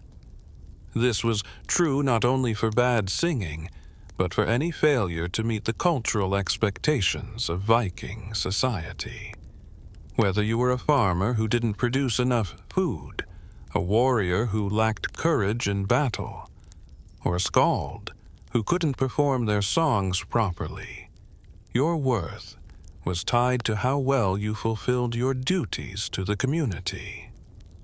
If you didn't meet those expectations, you risked losing your place within the tribe. This concept of personal responsibility was central to Viking life, and yet, despite this intense focus on individual contribution, the Vikings also understood the importance of collective responsibility. They knew that the strength of their community depended on the willingness of each member to uphold their part. This mutual reliance on one another created an incredibly strong sense of unity, one that allowed the Vikings to thrive in an often harsh and unforgiving world. They weren't just warriors, they were a team, a community, bound together by shared values and traditions. This sense of community was reinforced by their social systems, their shared rituals, and of course, their communal punishments. As we continue to peel back the layers of Viking society, we see that their approach to punishment was not about cruelty. It was about survival. The Vikings didn't just want to punish failure. They wanted to reinforce the collective strength of their tribe.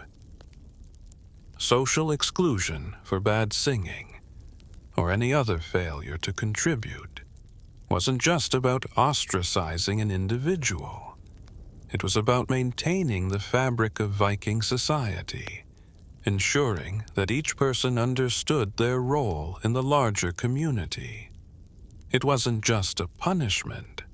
It was a reminder that every member of the group mattered, and that to fail was to risk losing your connection to the people who depended on you. This brings us back to the Vikings' highly nuanced understanding of community and punishment. They didn't have the luxury of law enforcement, and they didn't rely on physical force to maintain control. Instead, they used the powerful tool of social exclusion, a tool that didn't just humiliate the offender, but also reinforced the deep bonds that held their society together. The Vikings were a people who understood that the success of the group depended on every individual playing their part, and they weren't afraid to remind you of that fact, quietly, subtly, and with an unwavering commitment to their values. Now that we've fully explored the method of punishment in Viking society, silent social exclusion for a poor performance, let's take a deeper look at why such subtle forms of discipline were so effective and enduring in Viking culture. What is it about social shunning that made it such a powerful tool? And why was it reserved for something like bad singing? To truly understand the complexity of Viking punishment, we need to look at the psychology behind it, as well as how it tied into their deep-seated belief in honor, reputation, and community. Vikings were a warrior society, but they were also a deeply communal people. Their world was built on a network of mutual trust, respect, and shared goals. Honor was paramount, and every Viking understood that their personal reputation was inseparable from the well-being of the tribe. They lived by the idea that the actions of one person affected the entire group, whether in battle, in their roles as farmers, or in the mead hall. Every Viking had a role to play, and failure to fulfill that role was seen as a failure to the community. This communal mentality extended into nearly every aspect of Viking life, from war to ritual to art. The Vikings' reliance on social exclusion as a form of punishment was, in many ways, a reflection of their understanding of how reputation shaped society. Your reputation was everything to you. It determined your social standing, your access to resources, and even your safety. In a world where survival often depended on the collective strength of the group, being cast out even silently, was akin to social death. The Vikings didn't need physical punishment to remind people of the stakes. They relied on the deep psychological pressure of knowing that your standing in the tribe was fragile, and that failure in any area could lead to being cut off. This system of social exclusion was effective because it targeted something deeply personal to each individual, their place in the social order. It was more than just humiliation. It was a fundamental loss of status and, consequently, security. To be excluded from the mead hall, from the very heart of Viking life, was to be removed from the lifeblood of their society. No matter how skilled you were as a warrior, no matter how much wealth you accumulated or how much strength you displayed, you were nothing if you couldn't maintain your connection to the group. This social cohesion was critical to Viking survival, and any disruption of that unity, no matter how small, was treated seriously. Yet, there was an interesting paradox to this method of punishment. While exclusion was a harsh reminder of one's failure, the Vikings didn't use it to destroy an individual. They used it to push them to improve. This was where the politeness of their punishment came in. It wasn't an act of cruelty. It was a way to gently nudge someone back into alignment with the group. The silence wasn't filled with curses or reproach. It was a quiet, respectful refusal to acknowledge someone who had failed to meet the standards of the tribe. The absence of harsh words allowed the individual to reflect on their behavior without the added stress of confrontation. Historians still argue whether this form of punishment was more effective than physical retribution or verbal criticism. Some scholars suggest that the Vikings' culture of respect for one another made this form of punishment particularly potent. By refusing to speak, the community communicated that the individual's failure had disrupted their shared harmony. The silence was deafening, because it was a reflection of how the person had disconnected themselves from the group. It wasn't just a warning, it was a teaching tool. The Vikings believed that you needed to understand the consequences of your failure to appreciate the value of the group and the importance of fulfilling your role. Additionally, this method of punishment was more effective because it left the individual with the space to reflect on their mistake. In a culture where personal pride and honor were so important, facing the cold silence of your peers forced you to reckon with your failure in a way that would have been far more difficult if you were simply punished with physical pain or verbal scorn. The Vikings understood that in order to truly maintain social harmony, individuals needed to have the opportunity to recognize their shortcomings and improve. Punishment wasn't just about retribution. It was about encouraging personal growth and reinforcing social bonds. Let's take a moment to look at the wider implications of this kind of system. In modern societies, we often rely on formal systems of punishment, laws, fines, incarceration, and the like, to enforce social order. But the Vikings didn't have such a system. Their society was far less formalized, with no police force, courts, or prisons. Instead, they relied on their collective culture, built around the mead hall and the shared values of honor and community, to maintain order. social exclusion worked not only because of its subtlety, but because the entire system was built on the idea that each person's actions affected everyone else. A single misstep could ripple through the entire group, disrupting the delicate balance that kept Viking society functioning. What we see here is a society that had a very nuanced understanding of discipline. While modern systems might seem more rigid and formalized, the Vikings' approach was based on mutual respect and personal responsibility.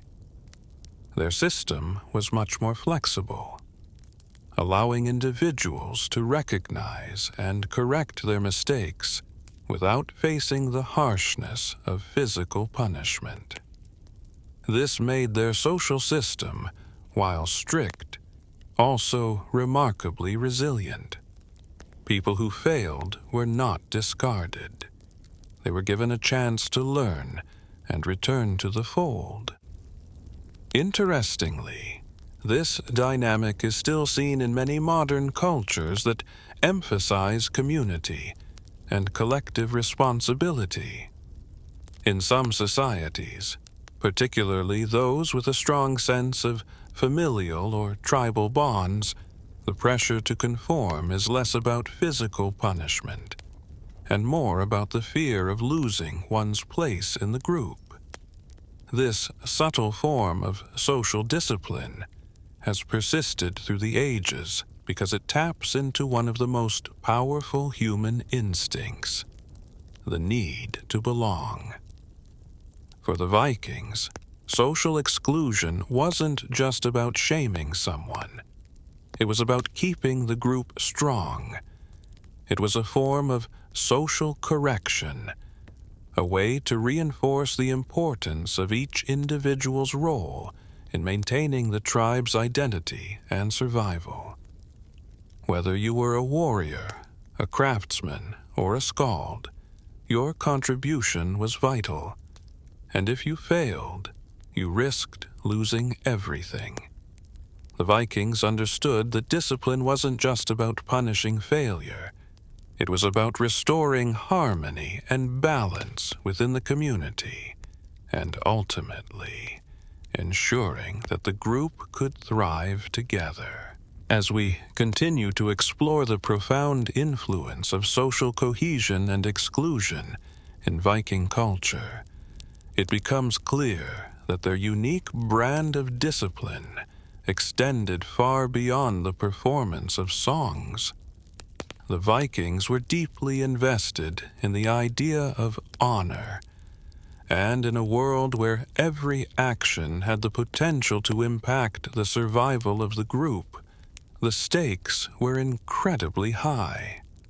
When we think of Viking warriors, we often imagine fierce men in battle, but we also need to remember that their world wasn't just about physical strength.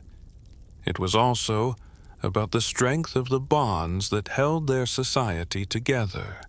Viking culture was built on community, and to maintain the health of that community, it was essential that each individual contributed in their own way. This concept wasn't just restricted to physical labor or military prowess. It extended to the very way individuals interacted with one another, especially within their social and cultural practices. Every act, whether it was singing, storytelling, farming, or fighting, was viewed through the lens of how it impacted the community. This, in turn, shaped how failures were dealt with. When an individual faltered in fulfilling their duties, it was not just their reputation that was tarnished. It was the community's harmony and strength that were at risk. In Viking society, the idea of punishment wasn't necessarily about causing harm or instilling fear. It was about maintaining order and unity. The subtle form of social exclusion, which we've seen in the case of bad singing, was designed not only to correct the individual's behavior, but to remind them of their essential role within the community. This punishment wasn't meant to be cruel or excessive. It was a lesson in humility, a gentle but firm reminder that every action, no matter how small, mattered in the larger context of Viking society. It was a way to encourage growth and reflection without completely ostracizing the person from the social fabric. In fact, the Vikings had a remarkably democratic approach to maintaining order. Their community gatherings, called things, were places where disputes were settled through dialogue, not force. The thing was a form of assembly or court where free men, and sometimes women, would come together to resolve conflicts, make laws, and decide on punishments. The decision-making process in these assemblies was based on collective consensus, and the Vikings valued fairness in their justice system. While it was a harsh world in many respects, the Vikings believed that justice was about balance. They didn't just punish for the sake of punishing. They believed in the restoration of balance and harmony in their society. This was true not just for physical wrongs, but for social failings too. The thing also illustrates how the Viking system of discipline was deeply tied to their belief in mutual responsibility. There was an understanding that the individual's actions didn't exist in a vacuum. They affected everyone around them. So, when someone failed to meet expectations, the community would not just silently isolate them. They would, in a sense, offer an opportunity for redemption. In many cases, the person who failed in their role would be given a chance to make amends, whether through compensation, offering restitution, or demonstrating their commitment to the tribe's values. What makes this approach particularly fascinating is that it reflects a deep cultural understanding of human behavior. The Vikings didn't see discipline as a way to punish or demean. They saw it as a way to restore equilibrium. A person who failed to sing well or contribute to a communal ritual wasn't being ostracized out of malice. Rather, they were being gently reminded of the importance of their contribution. The exclusion was meant to inspire reflection and, hopefully, self-improvement. It's a form of discipline that sought to heal rather than punish. The fact that the punishment was often meted out without a single word being spoken speaks to the sophistication of Viking social structures and their nuanced approach to maintaining harmony. This isn't to say that the Vikings were soft on failure or that they lacked a sense of justice. When someone committed a serious crime, such as theft or betrayal, the punishment could be severe. Exile was a common punishment for crimes that endangered the community, and it was a fate far worse than death in a society where survival outside the protection of the tribe was nearly impossible. However, this more formal, severe punishment was reserved for more serious transgressions, those that threatened the community's survival or stability. For minor failures, like bad singing or a small social mistake, the Vikings applied the more subtle but powerful tool of exclusion. This, too, was an essential part of the Vikings' concept of justice. that every action, whether it was a violent crime or a poor performance, had consequences that affected the whole. The idea of social exclusion as punishment is not unique to the Vikings, though. Many societies throughout history have used shaming or ostracism as a tool of correction.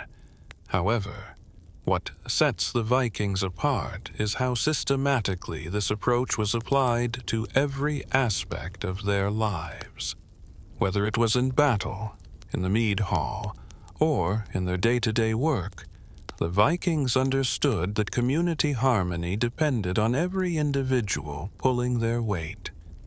And when that balance was disrupted, the method of correction was subtle, effective, and deeply tied to the shared values of the group.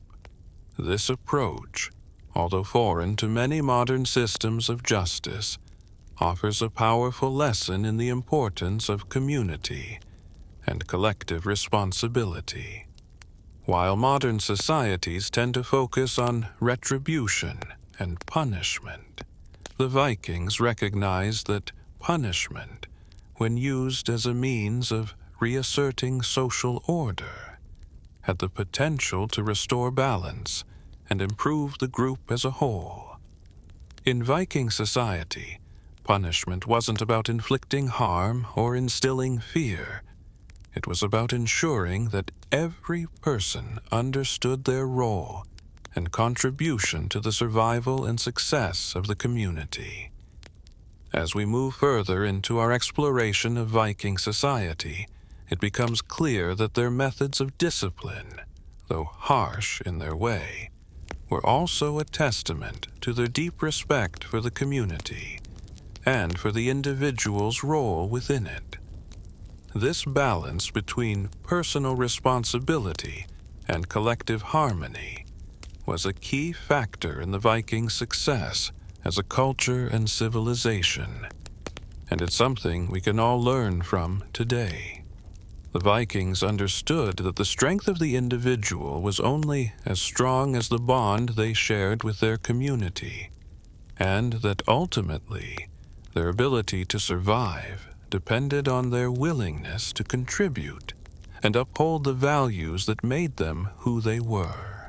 Now that we've explored the complex social structure of the Vikings and their approach to punishment, let's zoom out and consider how these customs and practices fit into the larger picture of Viking society.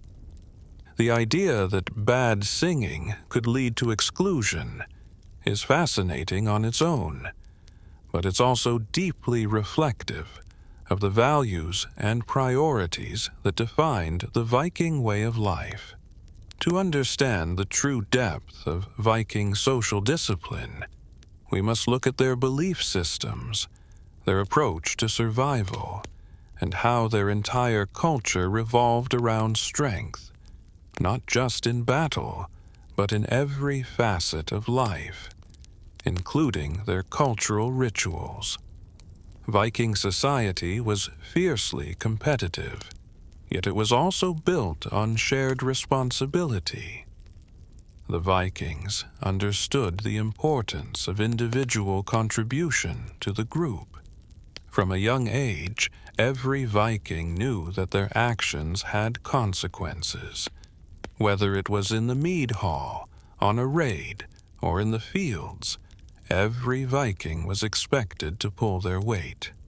In a society where resources were often limited, the Vikings couldn't afford to have people who weren't willing to contribute to the success of the group. This was especially important when it came to communal rituals like singing. Singing and storytelling were vital to the Viking way of life, not just for their entertainment value, but because they were an essential part of preserving history, tradition, and religious practice. The Vikings didn't have written records, so they relied on oral traditions to pass down their stories, beliefs, and cultural knowledge. The performance of these songs wasn't just a way of telling stories. It was a way of living them. Every song, every tale told in the mead hall reinforced the group's identity and connected the present with the past. The songs celebrated the gods, honored ancestors, and recounted victories in battle. And to fail to perform them correctly was seen as a threat to the very survival of that cultural continuity. It's important to note that these songs weren't simply entertainment in the modern sense. In Viking culture, there was no clear line between art, religion, and social obligation. The performance of these songs was a form of ritual, an offering to the gods that required respect and skill. The Vikings believed that their fate was tied to the favor of the gods. In battle, in their daily struggles, and in the performance of their songs, they needed the gods' blessing. This is why bad singing could have such a profound impact. It was believed that a botched performance could result in the gods turning their backs on the tribe, leading to failure in battle or hardship in life. The idea that failure to perform in the mead hall could directly impact the tribe's fortunes is an example of how interconnected the Viking spiritual, social, and cultural practices were. When we consider this in light of the Vikings' broader worldview, the consequences of bad singing make more sense. It wasn't just about a poor voice. It was about disrupting the sacred bond between the community and the divine. The Vikings were keenly aware of their mortality and the harshness of their world. Life was short, and their survival depended on the strength of their collective will. So, anything that threatened to weaken that collective effort, even in something as seemingly small as a song, had to be addressed. The Vikings' use of social exclusion as punishment was also deeply tied to their understanding of identity. For the Vikings, personal identity was not an individual pursuit. It was collective. A person's worth was measured by how well they could contribute to the group. This was reflected in their social hierarchy, where every individual had a role, whether they were a warrior, a skald, a farmer, or a craftsman. The failure to fulfill that role wasn't just a personal failure. It was a failure to the community. And that failure could disrupt the fabric of Viking society. The Vikings didn't just engage in battle to conquer new lands. They fought to protect their way of life. And that way of life was built on a sense of unity, respect for tradition, and the shared responsibility of each individual. Even a minor failure, such as a poorly performed song, could undermine the unity of the group. The Vikings understood that their strength lay in their ability to come together and function as a cohesive unit. Every person, every song, every battle, it all mattered. It wasn't just about individual glory or fame. It was about the survival and prosperity of the entire community. As we look at the Vikings' approach to punishment, it's clear that their methods were effective because they were deeply integrated into the cultural and social fabric of their society. The Vikings didn't need to use physical violence or verbal scorn to maintain order. They used the subtle power of exclusion. And this was not a punishment of malice, but a form of correction that reflected the Vikings' commitment to their collective identity. A failure to perform well was not just a personal failure. It was a disruption to the tribe's collective spirit. Historians still debate the exact nature of the Vikings' social structure and their approach to discipline. Some argue that their system of social exclusion was effective because it reinforced the group's shared values, while others suggest that it was a necessary evil to maintain order in a society that valued strength and honor above all else. What is clear, however, is that the Vikings knew how to maintain unity in a world that was often brutal and unforgiving. They understood that every person's role was essential, and they applied a system of discipline that was designed to restore balance and reinforce their shared cultural values. By using social exclusion as punishment for bad singing, the Vikings weren't just preserving tradition, they were preserving their way of life. They were ensuring that every individual understood their role and responsibility to the community.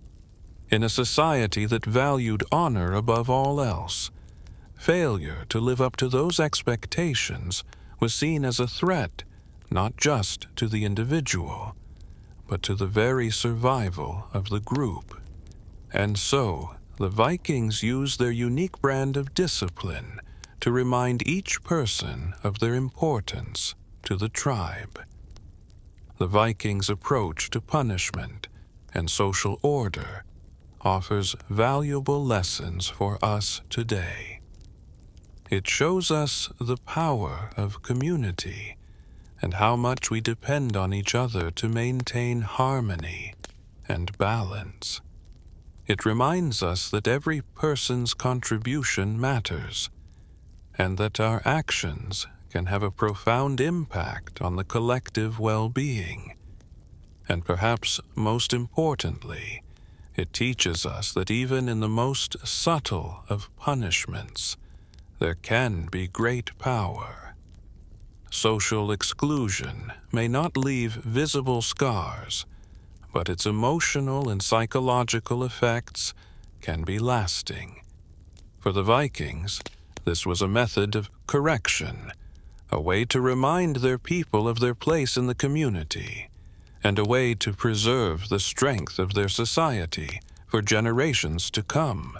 As we continue to explore Viking society and their approach to discipline, it's important to understand how their unique methods of social punishment tie into the larger structure of their beliefs and values. The Vikings were more than just fierce warriors. They were a deeply spiritual and philosophical people. Their world was shaped by a strong connection to the gods, the natural world, and the idea of fate.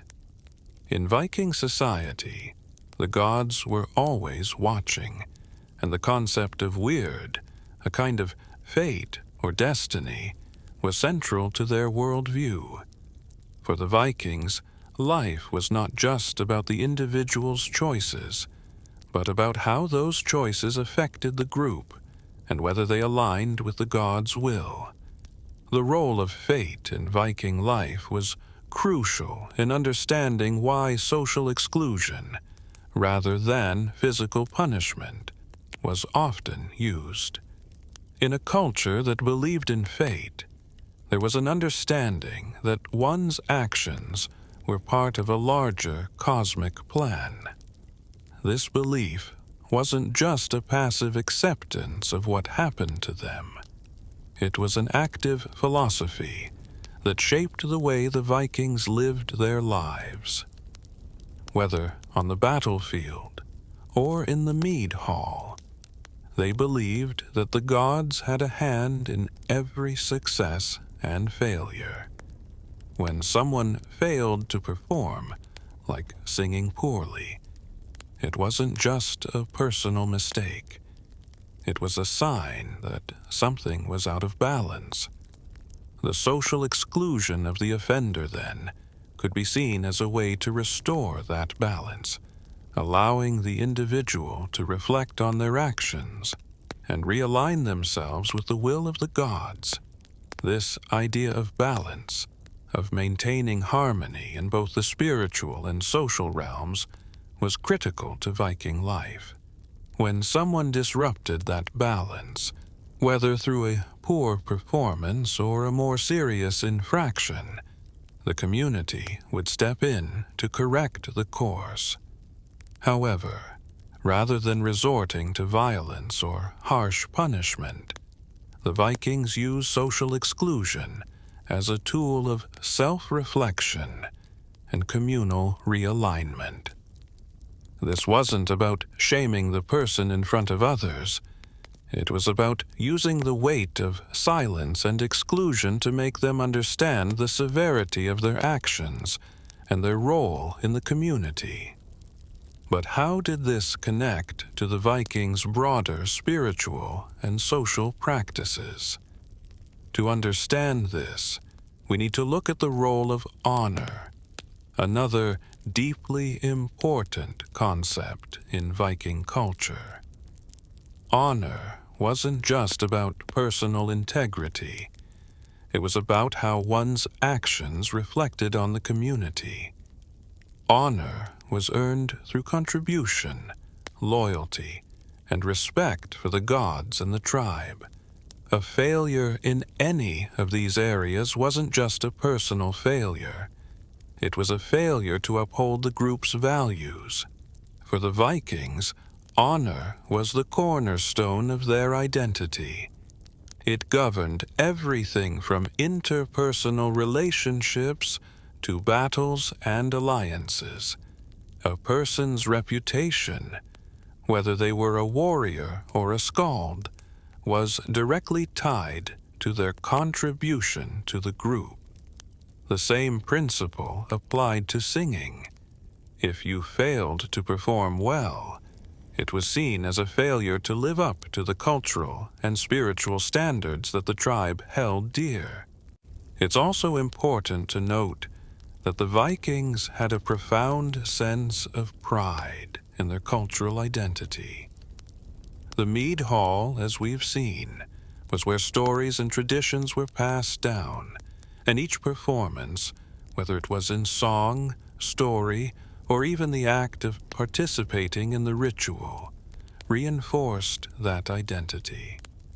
Failing to live up to this tradition wasn't just an isolated incident. It was a failure to honor the legacy of those who came before you. The Vikings were a people who lived and died by their history, and their cultural practices were a reflection of this deep respect for the past. In this context, bad singing was not only seen as a personal failing, but as a failure to contribute to the preservation of that history and identity. Additionally, this method of punishment was more effective because it left the individual with the space to reflect on their mistake. In a culture where personal pride and honor were so important, facing the cold silence of your peers forced you to reckon with your failure in a way that would have been far more difficult if you were simply punished with physical pain or verbal scorn. The Vikings understood that, in order to truly maintain social harmony, individuals needed to have the opportunity to recognize their shortcomings and improve. Punishment wasn't just about retribution. It was about encouraging personal growth and reinforcing social bonds. Let's take a moment to look at the wider implications of this kind of system. In modern societies, we often rely on formal systems of punishment, laws, fines, incarceration, and the like, to enforce social order. But the Vikings didn't have such a system. Their society was far less formalized, with no police force, courts, or prisons. Instead, They relied on their collective culture, built around the mead hall and the shared values of honor and community, to maintain order. Social exclusion worked not only because of its subtlety, but because the entire system was built on the idea that each person's actions affected everyone else. A single misstep could ripple through the entire group, disrupting the delicate balance that kept Viking society functioning. What we see here is a society that had a very nuanced understanding of discipline. While modern systems might seem more rigid and formalized, the Vikings' approach was based on mutual respect and personal responsibility. Their system was much more flexible, allowing individuals to recognize and correct their mistakes without facing the harshness of physical punishment. This made their social system, while strict, also remarkably resilient. People who failed were not discarded. They were given a chance to learn and return to the fold. Interestingly, this dynamic is still seen in many modern cultures that emphasize community and collective responsibility. In some societies, particularly those with a strong sense of familial or tribal bonds, the pressure to conform is less about physical punishment and more about the fear of losing one's place in the group. This subtle form of social discipline has persisted through the ages because it taps into one of the most powerful human instincts, the need to belong. For the Vikings, social exclusion wasn't just about shaming someone. It was about keeping the group strong. It was a form of social correction, a way to reinforce the importance of each individual's role in maintaining the tribe's identity and survival. Whether you were a warrior, a craftsman, or a skald, your contribution was vital, and if you failed, you risked losing everything. The Vikings understood that discipline wasn't just about punishing failure. It was about restoring harmony and balance within the community, and ultimately, ensuring that the group could thrive together. Historians still debate whether the Vikings believed that every aspect of their lives, including their social performances, was subject to divine intervention. Did they think that their actions, good or bad, were directly influenced by the gods? Some scholars suggest that the Vikings saw their lives as being guided by the will of the gods, where every victory and every failure was part of a grander plan. If this was true, then failing to sing properly, or failing in any other aspect of life, wasn't just a personal failure. It was a sign that something had gone wrong in the cosmic order. Social exclusion, then, was a way to restore the balance, to correct the wrong that had been done, and to realign the individual with the will of the gods. This belief in fate and divine influence is part of what made Viking society so compelling. While their gods were powerful, they were also deeply involved in the everyday lives of the people. The Vikings didn't just look to the gods in times of need. They looked to them for guidance in every action, including their performances in the mead hall. Songs weren't just stories.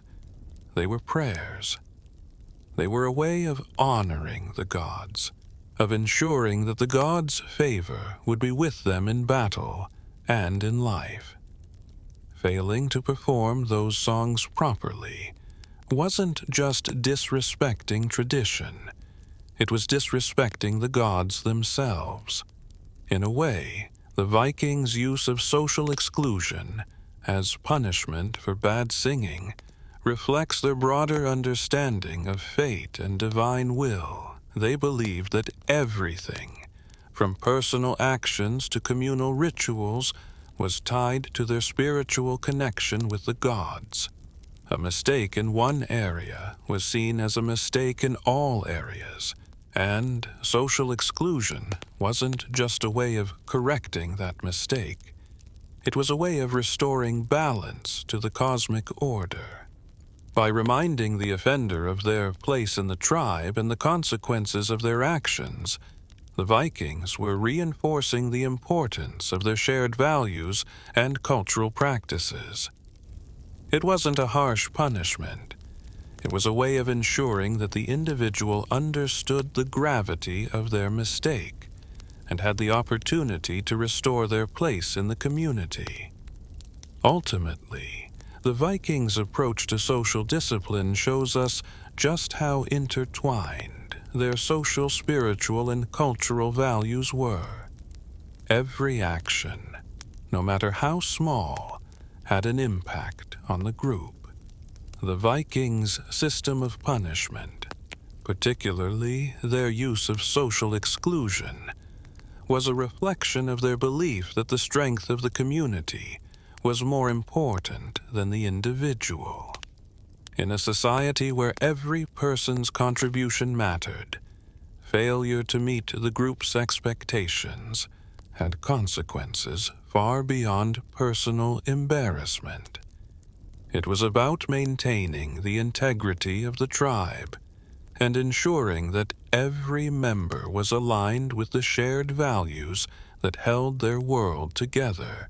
Now that we've examined the deep interconnections between social exclusion, honor, and the role of fate in Viking society, let's turn our attention to another fascinating aspect of Viking culture: their belief in fate and the role of personal agency in shaping one's destiny. The Vikings lived in a world that was both harsh and uncertain. Their lives were full of dangers, from the cold, unforgiving landscape of Scandinavia to the constant threat of raids and conflicts. Yet, despite these challenges, the Vikings maintained an unshakable belief in the power of fate. Weird, a concept that would shape not only their personal lives, but their entire worldview. In Viking culture, weird was the belief that everything that happened in life was part of a predetermined plan, shaped by forces beyond human control.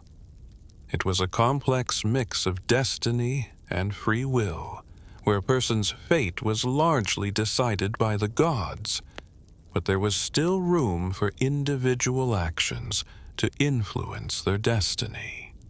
This belief was deeply intertwined with the Vikings' sense of honor, duty, and social roles. Your fate, in the Viking worldview, was not something that happened to you passively. It was something that you had the power to shape through your actions, decisions, and contributions to the community. But here's where it gets interesting. The Vikings didn't believe that every aspect of their lives was written in stone. Yes, they believed that fate had a significant role to play in their lives, but they also believed that they could influence their fate through their actions. This belief gave rise to a unique philosophy of personal responsibility. To the Vikings, your fate wasn't just determined by the gods. It was also shaped by your contributions to the group. If you performed well in battle, if you upheld the values of your tribe, or if you contributed positively to your community, you were actively creating a favorable world for yourself. But failure to live up to your role, whether through bad singing or cowardice in battle, could bring about a less favorable fate, one that would result in isolation and dishonor. This is where the concept of fate ties directly into the Vikings' approach to punishment. When someone failed in their role, whether through a poor performance in singing or a more significant failure, it wasn't just about letting the gods punish them. It was about the community stepping in to restore balance. Social exclusion, as we've seen, was a way to help the individual understand their failure and to give them the opportunity to rectify it. It wasn't just about the individual suffering the consequences. It was about restoring balance to the community's word. It was a collective effort to ensure that the individual's actions were aligned with the will of the gods and the traditions of the tribe. In this way, punishment wasn't simply an act of retribution. It was an act of restoration. The idea of fate and personal responsibility was central to Viking culture. The concept of weird didn't just influence how the Vikings viewed their own lives, it also shaped how they viewed the world around them. The Vikings saw the universe as a place of constant struggle, where only the strong survived. But they also believed that this struggle was part of a grand design, where their actions had the power to change their destiny. Whether it was in battle, in song, or in everyday life, the Vikings believed that they could influence their fate by living according to the values of their tribe. This belief in fate also played a significant role in the Vikings' relationship with their gods. The gods were seen as powerful forces, but they were also connected to human actions. The Vikings didn't just pray to the gods, they actively worked to earn their favor. Every act of valor in battle, every successful raid, every song sung in honor of the gods was seen as a way to strengthen the bond between the humans and the divine. By living in accordance with the gods' will, the Vikings believed they could influence their fate and ensure their place in Valhalla, the afterlife where the bravest warriors were rewarded. But what happens when someone fails in their role? When someone's performance, whether in battle or in the mead hall, falls short? The Vikings believed that failure could disrupt the balance of word, and that this disruption had consequences, not just for the individual, but for the community as a whole. If someone failed in their duty, whether through a poor performance or through cowardice, it was up to the community to restore the balance. This is where the method of social exclusion became so important. It wasn't just about punishing the individual, it was about restoring the group's balance and ensuring that everyone remained aligned with the values of the tribe. Historians still debate the exact nature of Viking religious practices and their belief in fate. Some believe that the Vikings viewed fate as something entirely out of their control, a force that determined the course of their lives regardless of their actions. Others argue that the Vikings believed in a more fluid relationship with fate, where their actions could actively influence their future. What is clear, however, is that the Vikings believed in the power of individual choice within the larger framework of fate. Their approach to punishment reflects this belief. Social exclusion wasn't just about punishment. It was about providing the individual with an opportunity to reflect on their actions and realign themselves with the values of the group. This connection between fate and punishment is also reflected in the Vikings' approach to their laws. In the Thing assemblies, where disputes were settled and justice was administered, there was an understanding that the gods played a role in every decision. However, the Vikings didn't rely solely on divine intervention. Instead, they believed that justice was a collective effort, one that involved the entire community. The Thing was where individuals were held accountable for their actions, but it was also where the community came together to restore balance. The same principles applied to social exclusion as punishment. It wasn't just a personal failure. It was a disruption of the community's collective wired, and the community had a responsibility to restore balance. In conclusion, the Viking view of fate, honor, and community created a unique system of discipline that was both harsh and polite. Social exclusion for bad singing wasn't just a punishment. It was a tool for restoring balance, both for the individual and the group. It was a reminder that every action, no matter how small, had consequences for the larger community.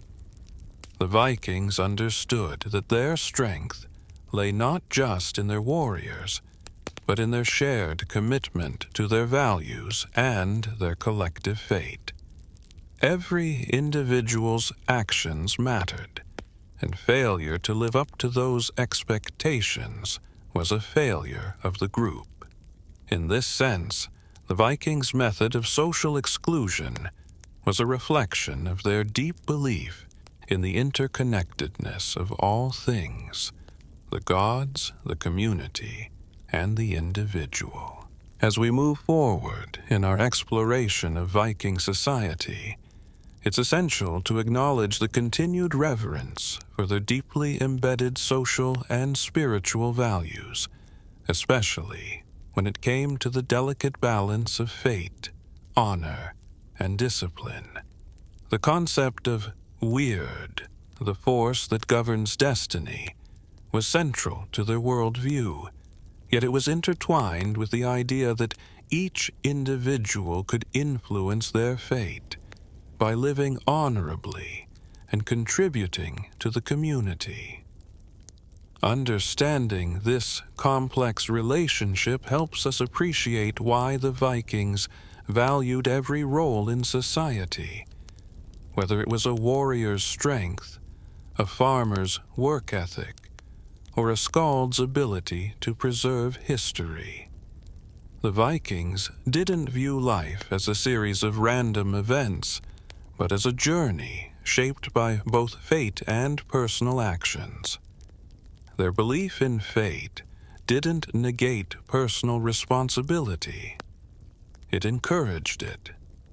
By accepting the power of weird, they also accepted that every decision, every failure, and every victory contributed to the grand narrative of their lives.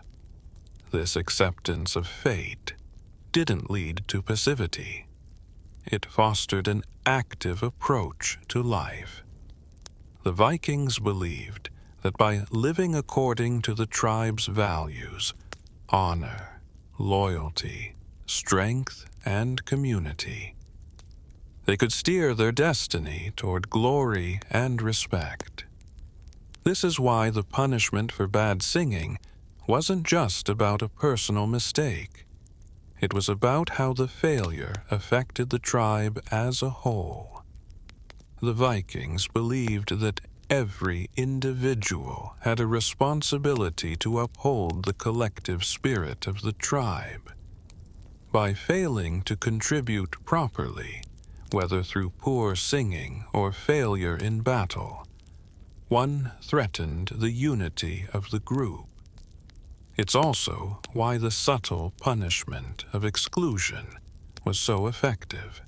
It wasn't about making the individual feel worthless or humiliated. It was about restoring balance to the social fabric. By isolating the person who had failed, the community was, in essence, helping them realign with the values that sustained Viking society. Now, let's shift our focus to another fascinating aspect of Viking culture: their relationship with the outside world, particularly their interactions with other civilizations. As we know, the Vikings were famous for their raids, but they were also traders, explorers, and settlers. They didn't just conquer. They also engaged in diplomacy, commerce, and cultural exchange. Despite their fierce reputation, the Vikings had a complex relationship with their neighbors, one that involved a mix of fear, respect, and mutual benefit. The Vikings' interactions with other cultures, particularly the Anglo-Saxons, the Franks, and the Slavs, highlight their ability to balance aggression with cooperation. In many cases, the Vikings traded goods, knowledge, and even intermarried with these societies. They were keen to acquire resources, such as silver, wine, and textiles, but they also recognized the importance of maintaining alliances with their neighbors. This is where the concept of honor once again comes into play. For the Vikings, reputation and honor were not just matters of personal pride. They were also matters of political strategy. If the Vikings were to succeed in their raids and settlements, they needed to maintain relationships with other groups.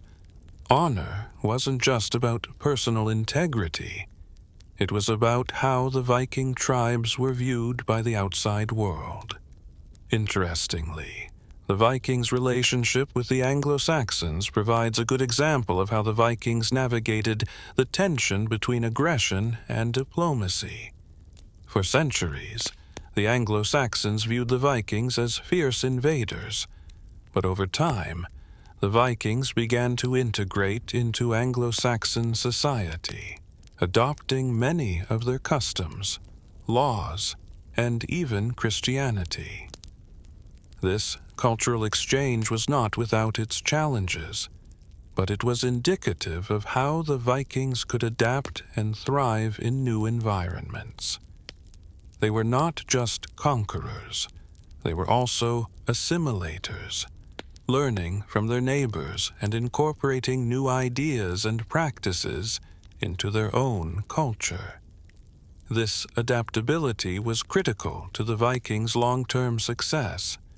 While they were fierce warriors, they also understood the importance of building relationships, whether through trade, diplomacy, or intermarriage. Their raids, though violent and destructive, were often followed by periods of settlement and integration. They established thriving communities in places like Normandy, Ireland, and even parts of England. In these new territories, the Vikings didn't just dominate. They also built and contributed to local economies, bringing their knowledge of shipbuilding, metalwork, and trade to their new homes. One of the most fascinating aspects of Viking cultural integration was their willingness to adopt and adapt to the customs of their neighbors. For example, many Vikings converted to Christianity after their contact with Christianized kingdoms in Europe. Initially, Christianity was met with resistance, as the Vikings had their own gods and religious practices. But over time, many Vikings saw the political and social advantages of adopting Christianity, especially as they began to settle in Christianized regions. Christianity became a way to forge stronger ties with their neighbors and to integrate into the larger European political landscape. However, even as they adapted, the Vikings retained a strong sense of their own identity. Christianity, while embraced by many Vikings, was never fully divorced from their traditional beliefs.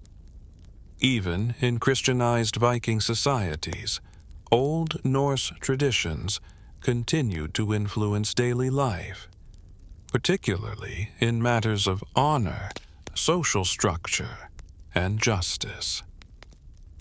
This blending of old and new is part of what made Viking society so resilient. They were able to absorb outside influences without losing the core values that defined them as a people. At the same time, the Vikings' aggressive reputation persisted.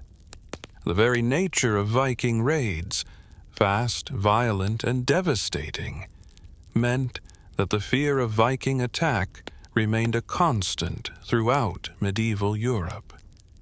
Even as the Vikings settled and assimilated, their legacy as raiders and conquerors remained.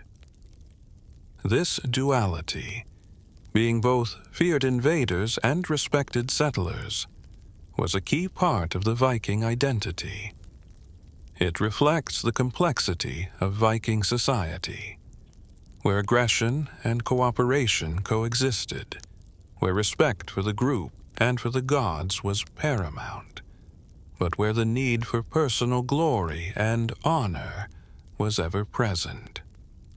In many ways, the Vikings' ability to straddle these two worlds, of brutal raiding and cultural assimilation, illustrates the flexibility and pragmatism that made them such a successful civilization. They understood the importance of adaptability, whether in their battles, their cultural exchanges, or their social discipline. In Viking society, the line between punishment and correction was often blurred. Whether through social exclusion, public shaming, or the punishment of bad singing, the goal wasn't just to reprimand the individual. It was to maintain the strength and cohesion of the community as a whole. The Vikings' method of maintaining order through social correction reveals a lot about their worldview. They were a people who understood that survival was about more than individual prowess. It was about working together, adapting, and maintaining balance. This idea of balance between the individual and the group was at the core of Viking culture. Whether in the mead hall, on a raid, or in everyday life, the Vikings understood that their strength came not just from their warriors, but from their shared commitment to honor, tradition, and unity. As we conclude our journey into the complex world of Viking social structure and discipline, it's clear that their methods were built on much more than simple punishment or correction. They were about maintaining a delicate balance that kept the Viking community strong, resilient, and cohesive. The Vikings didn't just raid and conquer. They created a world where every action, every word, every song had weight. The subtle punishment for bad singing, the silence that would descend on an offender, was not just a consequence of poor performance. It was a reflection of how deeply embedded their sense of social responsibility and honor was. It was a polite yet devastating reminder of the importance of each individual's role in the survival of the group. The Vikings, despite their reputation for fierce combat and brutal raids, had a surprisingly sophisticated understanding of how to maintain order. Their system was based on social cohesion, not physical domination. They didn't rely on harsh punishments to instill fear. They relied on exclusion, the cold silence that reminded an individual of their failure without a single word being spoken. This was a community where actions mattered, but so did the respect for the traditions and the bonds that held the group together. Failure was never just a personal mistake. It was a disruption of that communal harmony. This method of discipline, while seemingly gentle, was actually incredibly effective. It appealed to the individual's desire to belong, to contribute, and to uphold their honor. The Vikings understood that the greatest punishment for someone was not physical harm. It was the loss of social standing. To be excluded from the mead hall, the heart of Viking life, was to be removed from the very thing that made you a Viking, the community. The silence wasn't just a warning. It was an isolating reminder of the value placed on collective effort. As we look back on the Vikings' approach to social discipline, it's clear that they weren't simply a violent or warlike people. They were also a deeply communal society, one that recognized the power of unity and the importance of every individual's contribution. They understood that a cohesive community was the key to survival, and that everyone, whether they were a warrior, a skald, or a farmer, had a role to play in maintaining that unity. This sense of collective responsibility was not just about avoiding punishment. It was about preserving the very essence of what it meant to be a Viking. The Vikings' belief in fate, ward, and the power of individual action within the larger framework of destiny is also a critical part of understanding their discipline. They didn't see life as a series of random events. They believed that their actions shaped their fate, and by living honorably and fulfilling their role in society, they could influence their future. Whether through victory in battle, a well-performed song, or a successful raid, every action was seen as part of a larger, divine plan. To fail in one's duty, especially through something as simple as a poorly sung song, was seen as a disruption to that plan, a failure to align oneself with the gods and the tribe. What we see in Viking society is a deeply integrated approach to life, where every individual's actions, from singing to fighting, contributed to the health of the community. The Vikings didn't need formal courts or laws to maintain order. They relied on their shared values, their deep sense of honor, and their ability to correct failure through subtle social methods. This form of discipline wasn't about cruelty. It was about restoring balance, ensuring that everyone understood their importance, and keeping the group strong and cohesive. The Vikings knew that survival wasn't just about physical strength. It was about the strength of the bonds that tied them together. As we reflect on the Vikings' approach to discipline, it's clear that their methods were both harsh and compassionate, both subtle and effective. The punishment for bad singing wasn't just about shaming the offender. It was a reminder that each person had a role to play, and failure to contribute was a failure of the entire tribe. In a society where honor and reputation were everything, the silent punishment of exclusion was a powerful tool for maintaining order. It was a tool that reminded everyone that they were part of something much larger than themselves, a community that relied on the contributions of each individual to survive and thrive. In the end, the Vikings' social structure was built on the principle of collective responsibility. It was a society where every action had meaning, and where failure to live up to expectations didn't just affect the individual, it affected the whole group.